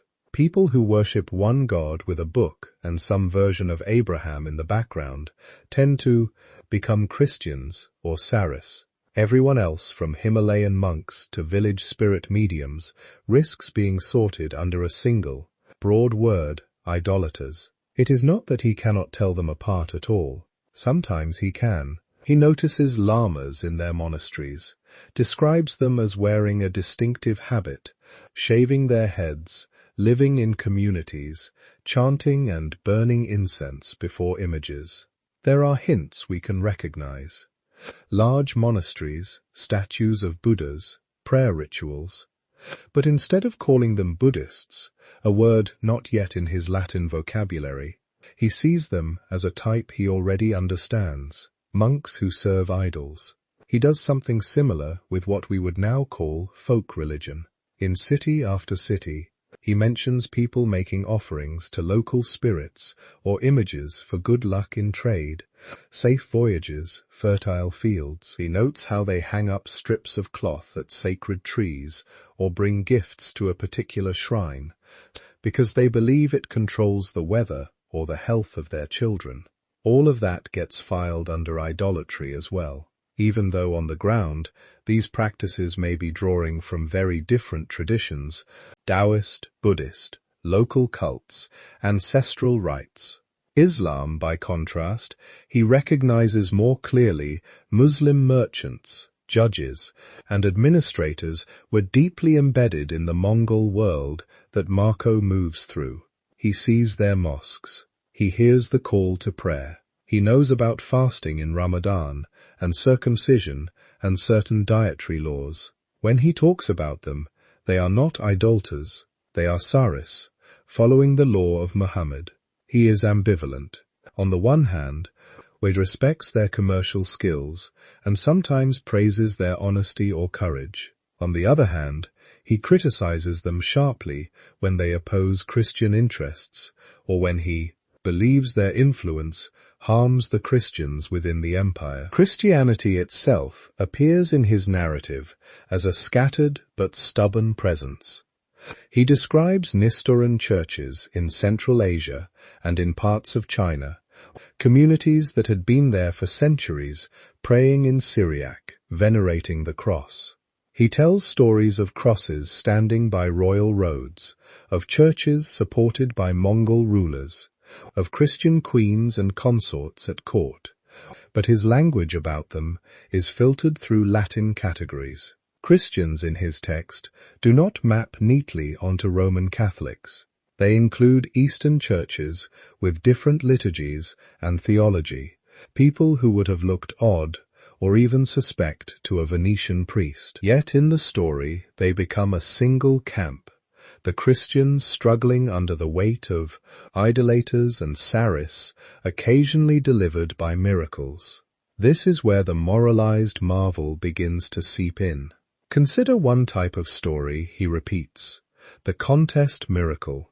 In one version, people of different religions pray for rain or for a sign. The idolaters invoke their gods, the Muslims theirs, the Christians theirs. For a time, nothing happens. Then after fervent Christian prayers or the intervention of a holy man, the sky breaks open, or a mountain moves a little, or an event occurs that embarrasses the non-Christians. The ruler is impressed. Favor shifts toward the Christians, at least for a while. To a modern ear, this sounds like a pious legend. It probably is, but it doesn't require that he never saw anything at all. It requires that what he saw or heard second-hand was retold and polished in a familiar medieval pattern where history becomes a stage for spiritual rivalry. Translation traps amplify this effect. Rustichello and the scribes who copy him do not have a technical vocabulary for Tibetan, Buddhism, Taoist alchemy, or Chinese ancestor rites. They reach for what they know. A bodhisattva or local protective deity becomes a saint, but one serving demons. A monastery becomes a church, except that in this church they worship idols. A religious festival, with processions and lanterns, becomes a great feast, sounding almost like a Christian holiday, except for the wrong god. Even simple terms shift. Words that mean merit, karma, or auspiciousness in local languages get rendered in Latin or French as blessing or grace or fortune.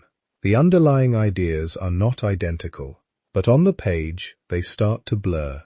When he says that people believe a certain statue gives health or forgives sins if you make offerings, it is hard to know whether that reflects what his informant said, or how his Orth's translator understood it, or the moral slant a Christian narrator wanted the reader to feel. Then there are the outlandish details: dog-headed tribes, miraculous springs, mountains that float, demons in the desert, islands where people never fall ill, stones that burn like wood, men whose shadows bring play. These are the points where readers either lean in with delight or pull back in suspicion.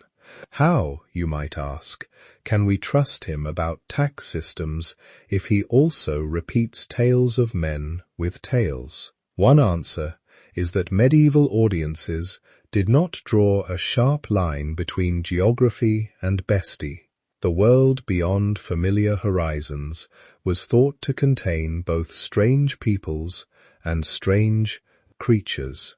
Classical authorities like Ply had already written about dew-headed men and one-footed shade dwellers. Christian sermons used such beings as moral symbols. A good travel narrative in this context is almost expected to brush against that tradition. If you traveled to the edge of the known world and came back with nothing wondrous to report, you had not looked very hard, or you were concealing something. So when Marco describes people in distant islands with odd customs, or repeats a story about a miraculous plant animal that grows as a lamb on a stalk, he is participating in a genre, not necessarily fabricating from scratch. Notice where the densest clusters of marvels appear. Often they sit at edges, near the borders of the empire, in far-off islands, in mountainous regions. He likely did not visit personally. The more distant the place, the more extravagant the tale. Coastal provinces close to the main trade routes get relatively sober treatment. Markets, taxes, ports, certain religious customs. Distant lands toward India, Southeast Asia, or the Arctic get more monsters, more sorceries, more saints battling demons. That gradient matters. It suggests that his flashlight is brightest where he travels, or has solid informants, and fuzzier at the margins where hearsay and inherited Marvel stories seep in. He is mixing his own observations with what others have long said about the wider world. The trick, then, is not to throw out the whole book when you hit a miracle. It is to ask, where is this story sitting? Is it attached to a well-traveled city he clearly knows in detail, or to a vague island he never clearly locates? Is he giving you big numbers and marvels in the same breath as tax rates and mail stations? Or does his tone shift into more obviously exemplary mode, where the moral point is more important than the geography? Reading Marco this way is less about catching him in a lie, and more about tuning your ear to the layers in his voice. There is the merchant, fascinated by how paper promises command silver. There is the Christian, eager to show that God sometimes vindicates his people, even in the land of idolaters. There is the medieval storyteller, satisfying listeners who expect giants on distant shores and holy men who humble kings. All three are speaking at once. If you listen carefully, you can start to separate them, not to purify the text into something modern and sterile, but to understand what kind of knowledge each layer offers.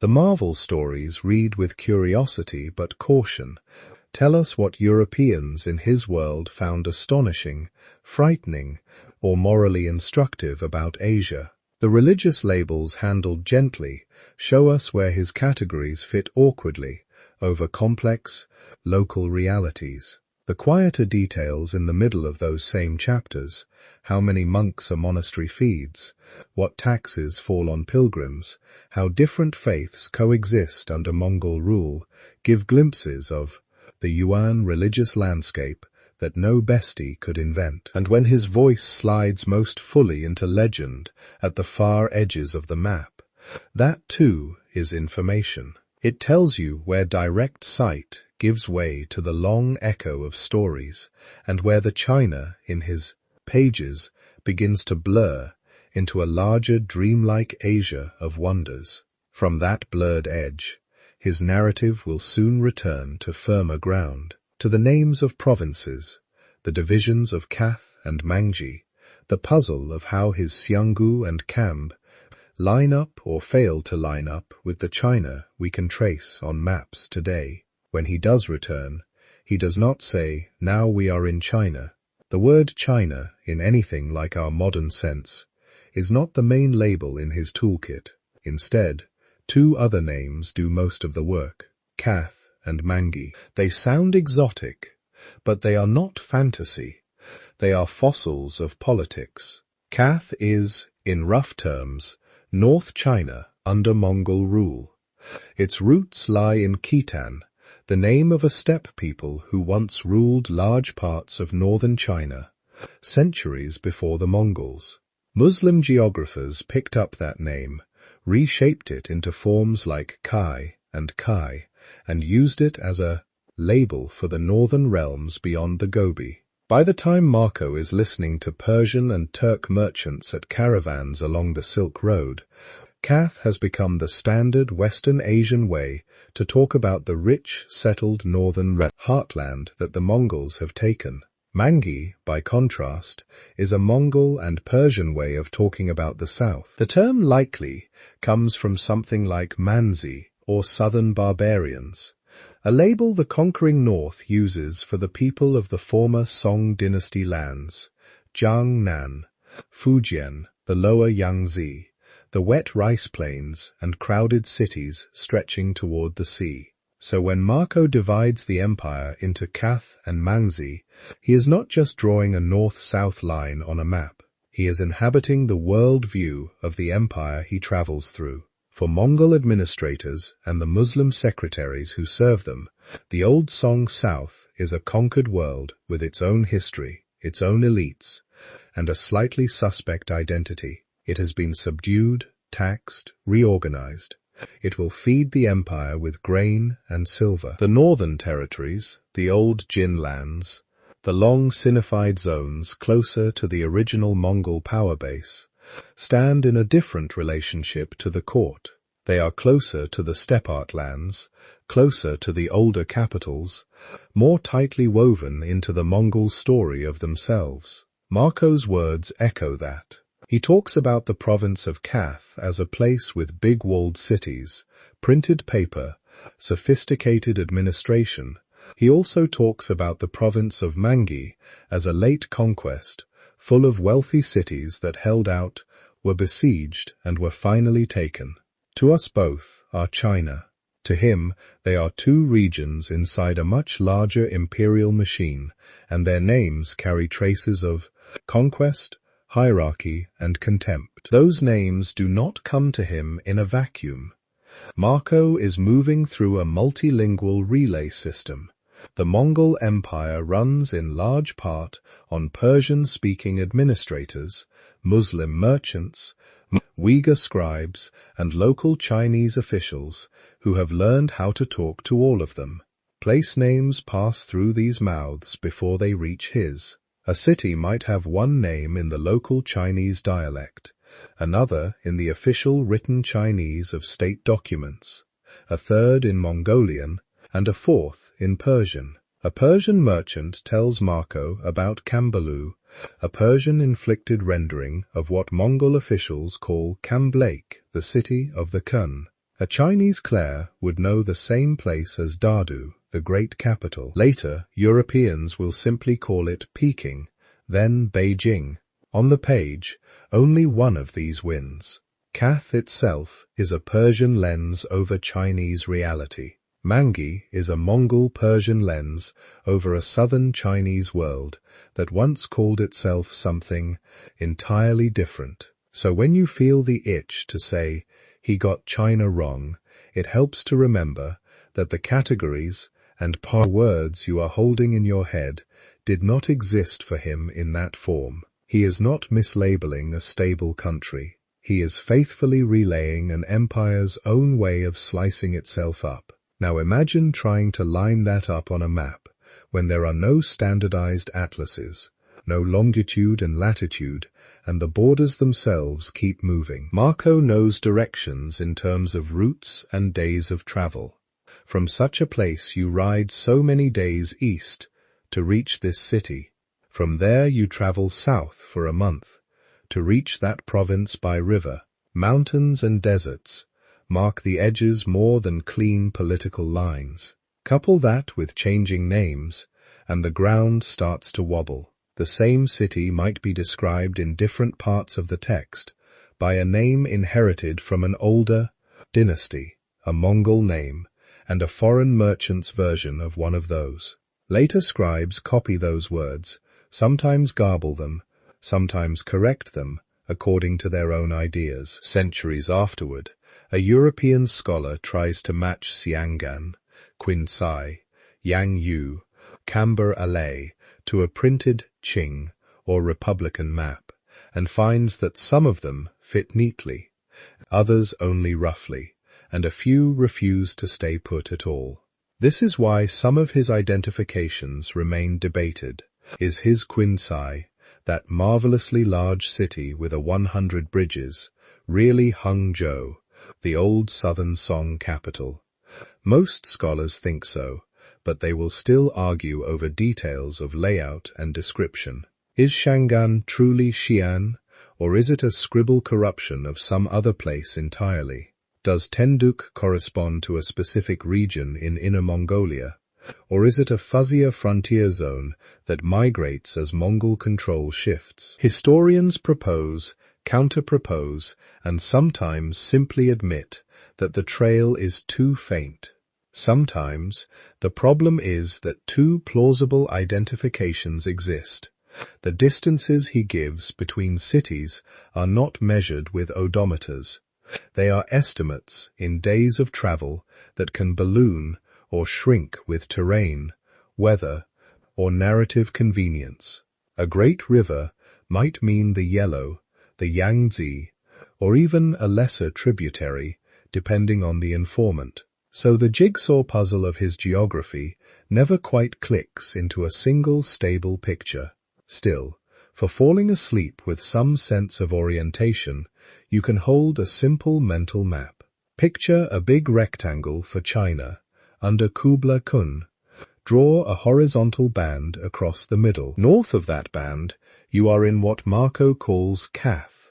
South of it, you are in Mangi.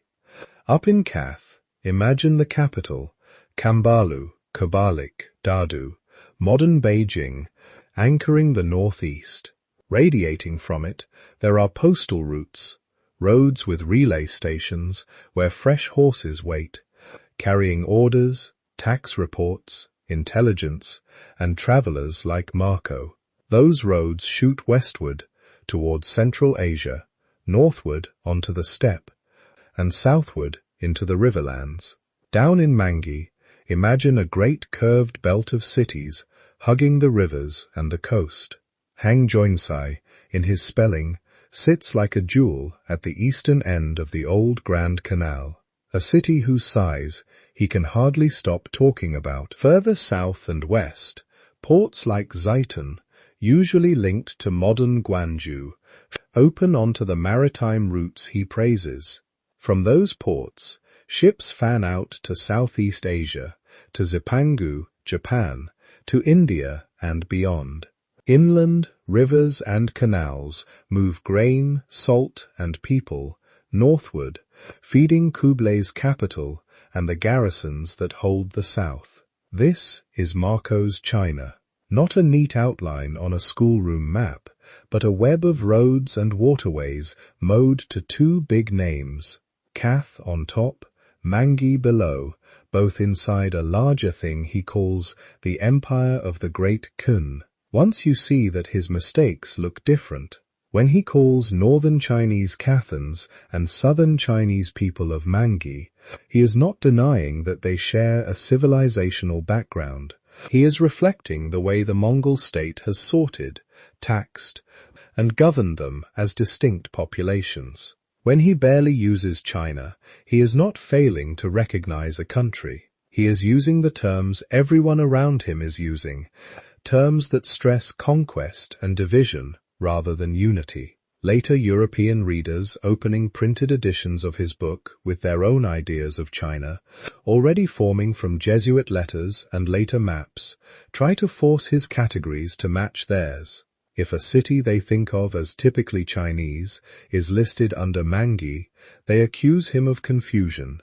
If a northern custom appears in a southern province, they suspect fabrication. But the problem is often not that he is wrong about the place. It is that he and the reader are stacking two different mental maps on top of each other, and both expecting them to line up perfectly. His is Mongol administrative, carried in the heads of Persian secretaries and caravan traders.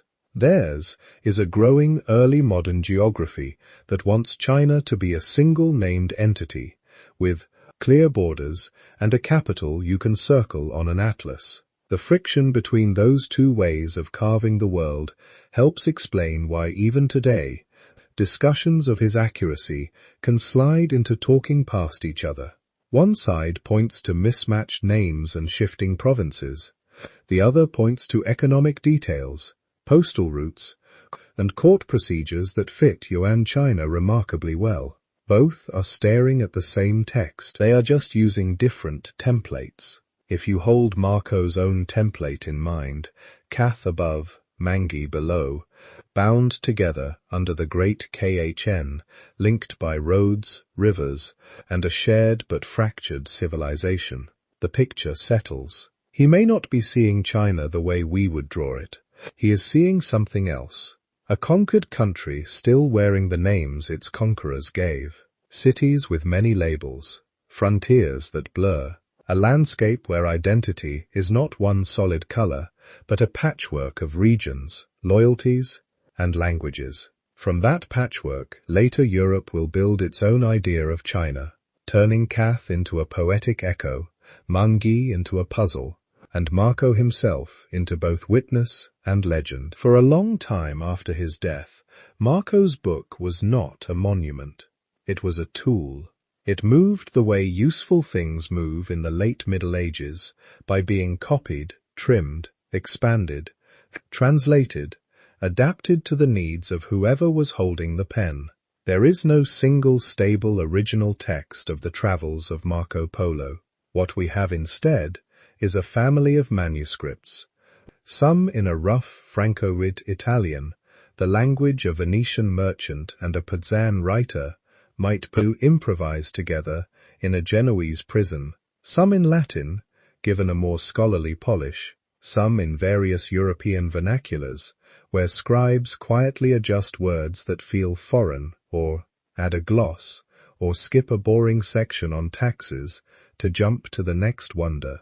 Each copy is an interpretation. A clerk in Venice, copying for a merchant patron, might make sure that the parts about routes, distances, and trade goods are clear. A monk in Burgundy, copying for a monastic library, might care more about marvels, monsters, and moral lessons.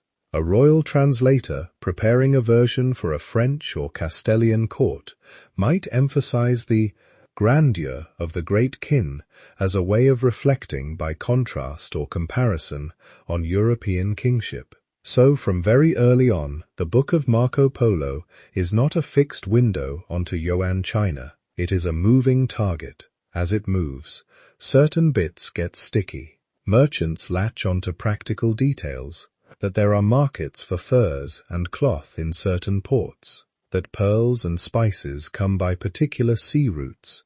That paper money is accepted in the big urban centers.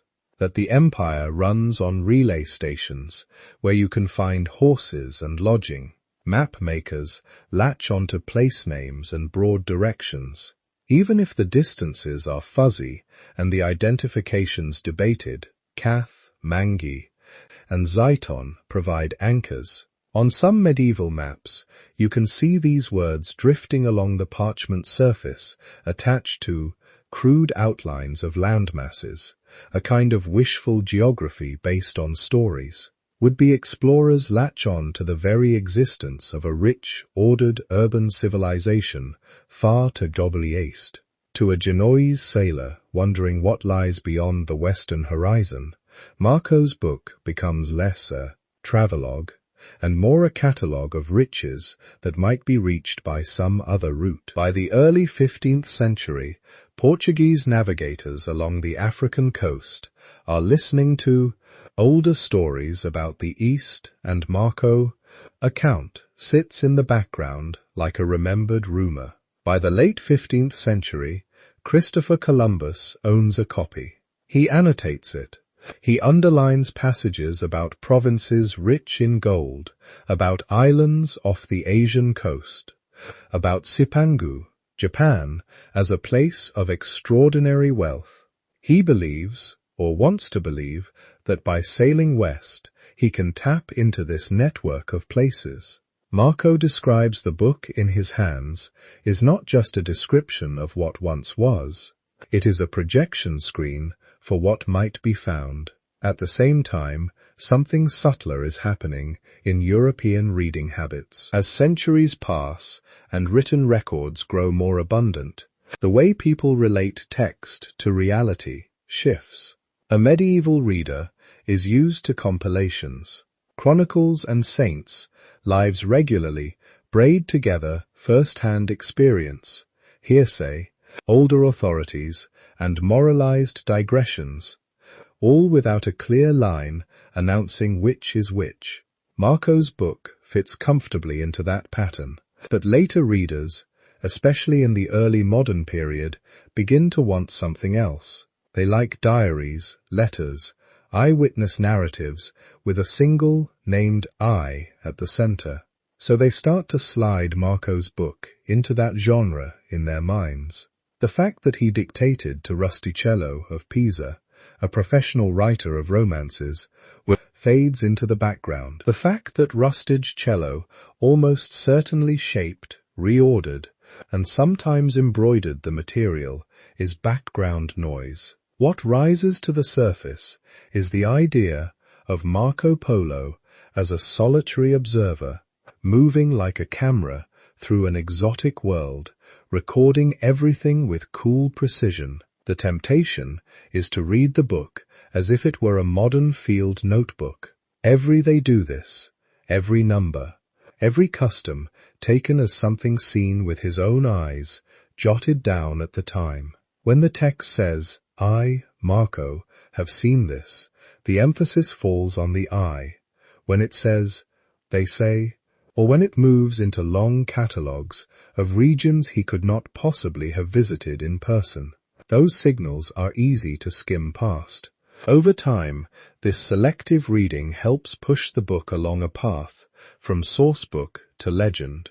In that legend, Marco is no longer just a Venetian merchant embedded in a Mongol system, listening to many voices and relaying them later. He becomes the first European to describe paper money, the first European to reach Kublai Khan's court, the first European to travel all the way to China, the first European to bring back accurate knowledge of the Far East. Each of those phrases looks clean on the page. Each of them smooths over a lot. They flatten the messy networks of Arab, Persian, and Central Asian intermediaries who had been moving between the Islamic world, India, and China for centuries. They gloss over other fragmentary hints of Europeans reaching Mongol courts, or at least hearing detailed reports about them before Marco. They ignore the way his route is stitched together out of travel, service, second-hand accounts, and perhaps a few stretches that were never more than informed hearsay. Even his role at court expands in the European imagination. A man who in the text is presented as a trusted agent and messenger, probably useful because he is adaptable, observant, and multilingual, turns into a kind of informal minister or advisor or governor of cities. Some later retellings simply state that he was a high official of the Great Kun, as if he held some titled bureaucratic post recorded in imperial documents. There is no clear evidence of that. What we do have is a man who says he was employed on missions, sent to observe, to report, to carry orders, perhaps to negotiate. Useful work, but not the same as ruling provinces. The routes themselves get simplified. In the book, the journey to and from the Mongol world is a series of segments. Caravans break, regroup, change direction. Years pass at court before movement resumes. The homeward trip is by sea,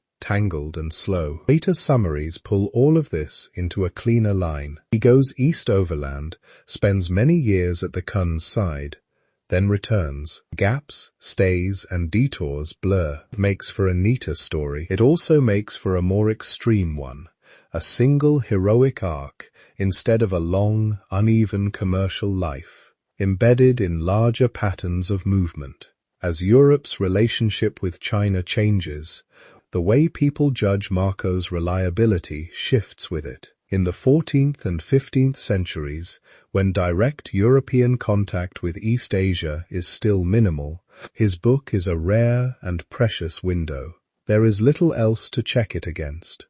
Its authority rests as much on scarcity as on content. By the 17th and 18th centuries, Jesuit missionaries have spent decades in Ming and Qing courts. They write detailed letters. They publish maps, astronomical reports, grammars, and histories. They bring back a new vocabulary, China, as a single continuous civilization. The Chinese, as representatives of a sophisticated, literate, bureaucratic state that can be praised or criticized according to European intellectual fashions. Now, when scholars read Marco, they do it with quite a different mental map in their heads. Some are delighted to find points of contact. They point to his descriptions of paper money, salt revenues, postal routes, and administrative practices, and say, "You see, he was fundamentally accurate." Others fixate on the mismatches. Where is the Great Wall? Why does he not mention tea, porcelain, foot-binding? Why do his province names not line up neatly with the ones the Jesuits bring back? Is this not proof that he never went or that the book is mostly fiction? Arguments flare. The same text becomes, for some, confirmation that European observers had understood China centuries before the missionaries. For others, it becomes a convenient foil, a symbol of the vague, credulous medieval East, now corrected by precise modern knowledge. Underneath the debate, something deeper is going on. Europe is not just reading Marco to learn about Yuan China anymore. It is reading Marco as a mirror. In times when China is admired as a model of rational administration or moral order, some readers see Marco as a wise, trustworthy reporter whose work fits that narrative. In times when China is dismissed as decadent, cruel, or stagnant, some readers see him as a half-Lendry storyteller whose errors confirm their sense of distance and superiority. Even in the 19th century, when gunboat diplomacy and unequal treaties reshape the balance of power, Marco is repackaged again. This time, he can be framed as a kind of precursor to modern imperial explorers, a man who opened up the East to the West. The fact that he did no such thing, that his book circulated for centuries before the voyages and conquests that really altered Asian-European relations, does not always get in the way of the myth. Some of these retellings end up in school books, popular histories, children's adaptations. They sink quietly into cultural memory. By the time you or I hear the name Marco Polo as children, it may come bundled with poolside games, cartoonish images of a lone man on a camel, and a vague sense that he discovered China for Europe. The layered, collaborative, sometimes uncertain text he left behind is hidden under that pile. Before we go on, a small drowsy housekeeping note. If you like sinking into long, gentle stories like this, the channel's book is available at sleepytimehistory.com, and there's a discount running this week. You can think of it as another kind of travel companion, quieter than Marcos, but built from the same desire to wander through the past before sleep. When we talk about what Marcos saw in China, all of this matters. There is the China he moved through. Mongol posts and river ports, tax offices and caravans array, cities with names that changed as emperors did. There is the China he and Rusticello stitched together in a prison cell, part memory, part report, part borrowed marvel. And then there is the China that later Europe projected back onto his pages. Tidy routes, heroic roles, clean labels like First European II. In the next part, when we try to sketch a plausible version of what he actually encountered, we have to keep those layers in mind. We are not just peeling back legend to find a pure, untouched core. We are looking at a palimpsest, a text written over many times, each generation adding its own marks. Some of those marks are his. Many belong to the centuries that came after. If you hold that in your mind softly, the question, "What did he see?" becomes less a test to pass or fail, and more a slow, careful exercise in separating voices, his, theirs, and ours. If we strip the story down to its most solid parts, what remains is not a lone Venetian discovering a timeless China. It is a young merchant moving through the machinery of the Mongol world. Start with the frame that is hardest to deny. In the late 13th century, there really is a Mongol empire stretching from the Black Sea to the Pacific. There really is a branch of Genghis Khan's family ruling in northern China, calling their dynasty Yuan. There really are postal stations, tax offices, caravan routes, seals of authority, and a court centered on Kublai Khan. There really are cities, huge ones by the standards of the time, on river plains and coastal estuaries supplied by grain fleets and controlled by officials who answer to the Great Kun. And there really is a long tradition of Persian, Arab, and Central Asian intermediaries moving along these routes, trading, serving, observing. Marco's account fits into that picture, not perfectly, not in every detail, but well enough that most historians think there must be a core of lived experience behind it. So if you try to imagine what he saw, you can begin there. He almost certainly saw the imperial relay system. In the book, he describes the yam posts, stages where fresh horses, messengers, and supplies are kept, so that orders and envoys can move quickly. This matches what we know from Chinese and Persian sources. He names them, counts them, praises them. It sounds like the sort of infrastructure a merchant's son would notice and admire. He almost certainly saw large cities whose names we can, with some confidence, match to places on a modern map. His Kambalik is generally taken to be what would become Beijing.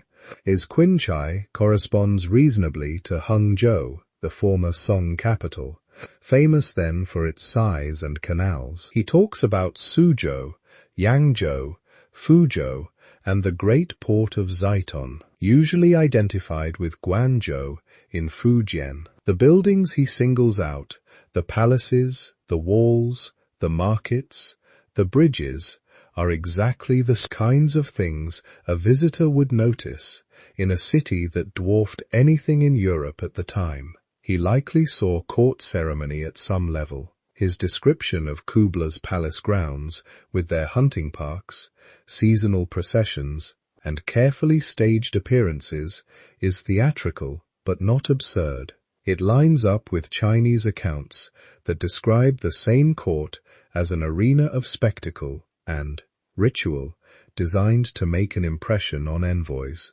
Marco's emphasis on banquets, gifts, and the visual display of power fits that pattern. He probably saw the workings of money and taxation in ways that surprised him. His description of paper currency, backed by the authority of the Khan, made of bark, sealed and signed, compulsory for major transactions, feels like a memory of something strange that he needed to explain carefully to people back home.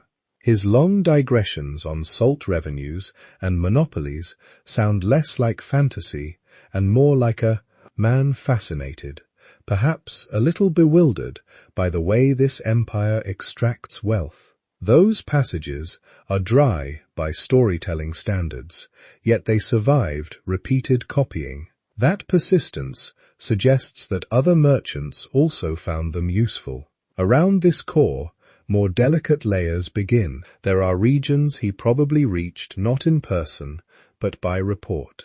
He gives accounts of places far beyond any likely route. Remote provinces of the Yuan, the coasts of India, islands of Southeast Asia. Some of these contain accurate kernels, real products, real political arrangements, real weather patterns wrapped in marvels and hearsay. These look like second-hand editions, the kind of thing a well-traveled man would have picked up from ship captains, Muslim traders, Mongol officials, and then folded into his dictated tale. There are also stretches that feel more like catalogues than memories.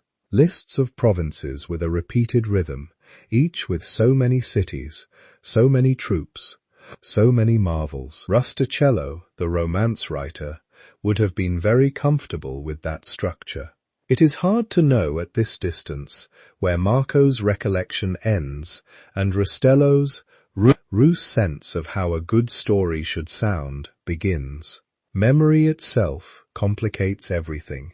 By the time Marco is dictating, years have passed since the experiences he describes. He is pulling from crowded mental shelves, markets, landscapes, conversations, all seen in quick succession while working, traveling, serving.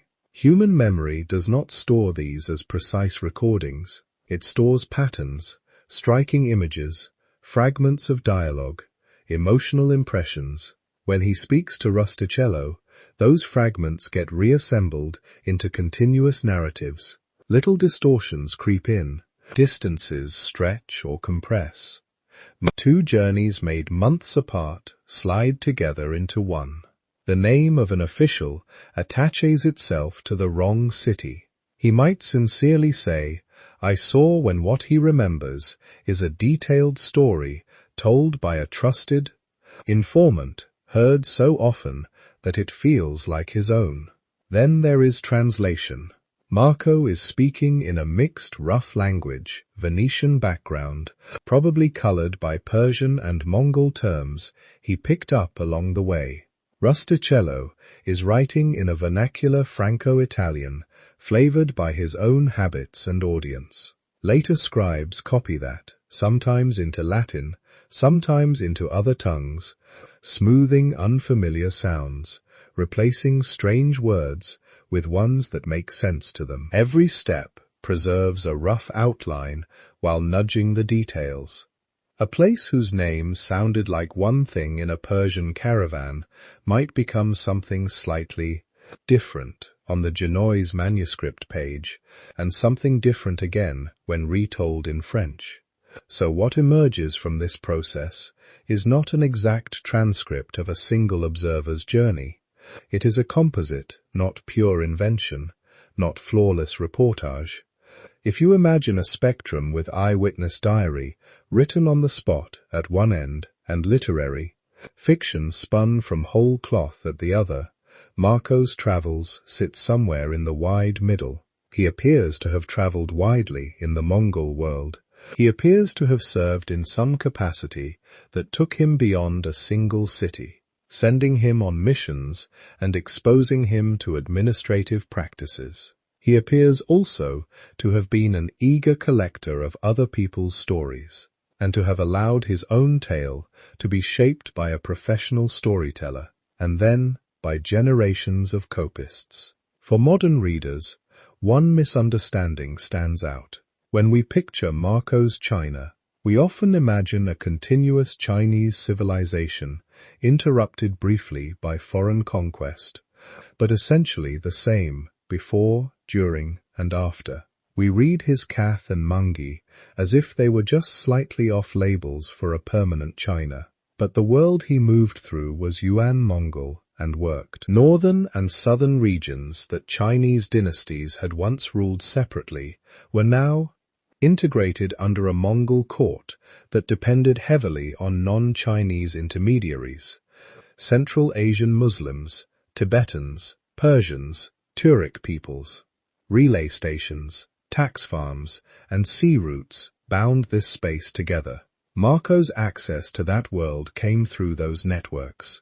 His China is not a self-contained civilization glimpsed in isolation. It is a node in a vast imperial web buzzing with movement. That is why his pages jump so easily from northern plains to southern ports, from palace rituals to pearl fisheries. He is following the threads of an empire whose logic is connectivity. If you hold that picture softly, the book stops being a test we can only grade as true or false. It becomes instead a window onto a particular way of seeing, a Venetian merchant's son embedded in the Mongol system, a man whose attention is drawn to cities, revenues, routes, and ceremonies of power, a storyteller whose memories are filtered through another storyteller's pen. The value of that window is not that it gives us a perfect blueprint of Yuan China. Other sources, Chinese and Persian and archaeological, help us fill in many gaps and correct many slips. The value lies in the worldview. It reveals how a late medieval European, shaped by commerce and curiosity, made sense of a world-spanning empire that was for a brief moment open to him. In the last stretch of this story, we can let that realization settle. Marco's book is neither a miracle of accuracy nor a mere bundle of legends. It is one human thread woven into a much larger tapestry. If we read it gently, with an eye for layers and for the networks behind his words, it can still carry us slowly toward a quieter kind of understanding. By now, his story may feel a little different in your mind. Not the clear, sharp path of a lone hero marching east, reporting faithfully on a fixed, timeless China, more like a layered reflection rippling on the surface of a Mongola lake. When we look closely, his book is not a modern travel vlog translated into medieval words. He isn't walking around with a camera capturing everything evenly, from palaces to teacups, from walls to shoes. Instead, what we have is a dictated memory tale from inside a Eurasian empire shaped by routes and offices, taxes and courts, and then reshaped again by genre, by language, and by the expectations of the people who listened. Think of the numbers that once seemed so outrageous, the hundreds of bridges, the millions of households, the impossibly huge cities. We are no longer forced to choose between he lied and it was all literally true. We can hold a softer middle. His figures look like a mixture of awe, broken conversions, and conventional formulas. They are signals of scale, not exact statistics. He is trying to tell an audience that has never seen anything like Hangzhou that this place was. Vast, crowded, and organized beyond their experience. If the numbers swell in the telling, they still point in the right direction, a world of urban density and imperial reach, far beyond what his listeners in Venice could imagine. Then there are the silences that used to trouble readers, No tea ceremony, no great wall as we picture it, no discussion of foot binding. Few of the markers we now use to say this is China. Those absences no longer have to mean he never went. They can mean something quieter and more ordinary. He moved through a Mongol court where steppe practices sat alongside Chinese ones, where cavalry, drills and paper money mattered more to him than how people flavored their boiled water. He passed through regions where the wall was a crumbling inherited structure, not yet rebuilt, into the symbol it would become centuries later. He wrote, or rather spoke, for an audience that did not think in our categories. What we call tea culture was for him just one habit among many. What we call Chinese civilization was for him Kath and Mangi Mongol provinces, tax bases, places folded into imperial circuits. The missing details tell us less about his honesty than about what counted as noteworthy in his world. We have also seen how the nature of the text itself bends the meaning of true. His book is not a diary. It is prison talk turned into romance prose. A merchant's recollections filtered through the narrative instincts of Rusticello, who knew how to pace a tale, how to group provinces into patterns, how to sprinkle in marvels where a medieval reader might expect them. Over time, copists adjusted names, smoothed strange words, and sometimes nudged episodes toward the storytelling norms of their own day. The result is not a single pristine voice. It is a chorus, humming around a central line of experience. Even translation plays its part in the layering. Every time a term passed from Mongolian to Persian, from Persian to a rough Italian, from that into Franco-Italian or Latin, and then into modern languages, it shifted a little. Place names blurred. Titles for officials collapsed into approximations. Concepts that made sense inside a Yuan bureaucracy had to be recast in words that sounded familiar in a Mediterranean port. By the time we read Cafe and Mangi on a clean white page, we are far from the caravan dust and the crowded court halls where Marco once heard those names. And yet across all these distortions, something steady persists. A pattern of attention to routes, to revenues, to stages along the imperial relay, to ceremonies designed to impress, a sense of moving through a web that stretches from the steppe to the sea. A human voice, trying to make comprehensible a world that was even then already passing. That is the quieter truth behind the legend, not a fearless pathfinder mapping a frozen eternal China, not a shameless fabulist spinning everything out of nothing. A working traveler inside the Mongol world doing what travelers always do, noticing what fits his interests, relying on guides, folding second-hand stories into first-person memories, allowing his tale to be shaped by the ears that surround him and the pen that writes for them. If you let that sink in gently, another thought begins to surface. This is not just about Marco Polo. Every travel story you know, from medieval itineraries to glossy documentaries, is shaped by the same forces: audience, memory, genre, translation. Someone chooses what to leave out. Someone decides how big a number needs to be to convey huge. Someone smooths foreign names until they feel familiar. Someone forgets a detail and fills the gap with a guess that feels right. As you drift towards sleep, you might let one quiet question sit with you. When you imagine places you have never seen, whose stories are you really dreaming with? And if you told your own journey years from now, which parts would become crisp and solid, and which would dissolve into the soft mist of I think I saw? If you've listened this far, thank you for keeping company with this old Venetian and his many layers. If you'd like more slow, careful history to fall asleep to, you can help this channel gently grow. You can like this video, subscribe, and tap the little bell so new episodes find you when you're ready to rest. If you feel like sharing, you can leave a comment telling us where in the world you're listening from tonight. A city, a countryside, a ship at sea, whatever your corner of the map looks like. If the deep past we touched on earlier, bottlenecks, ancient migrations, the long, fragile thread of humanity, stirred your curiosity, there is more waiting for you. We've gathered those prehistoric secrets into a book written in the same calm story-like voice, tracing how a few surviving lineages slowly became all of us. You can read more about it or pick up your own copy at sleepytimehistory.com. It's there whenever you feel like wandering further back beyond empires and caravans into the older, quieter landscape of our species. For now, you can let Marco's layered china and the soft creak of those caravan saddles fade into the background.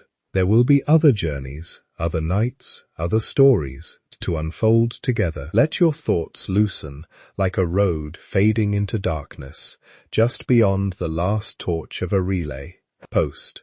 History will still be there in the morning. Tonight, you can simply rest,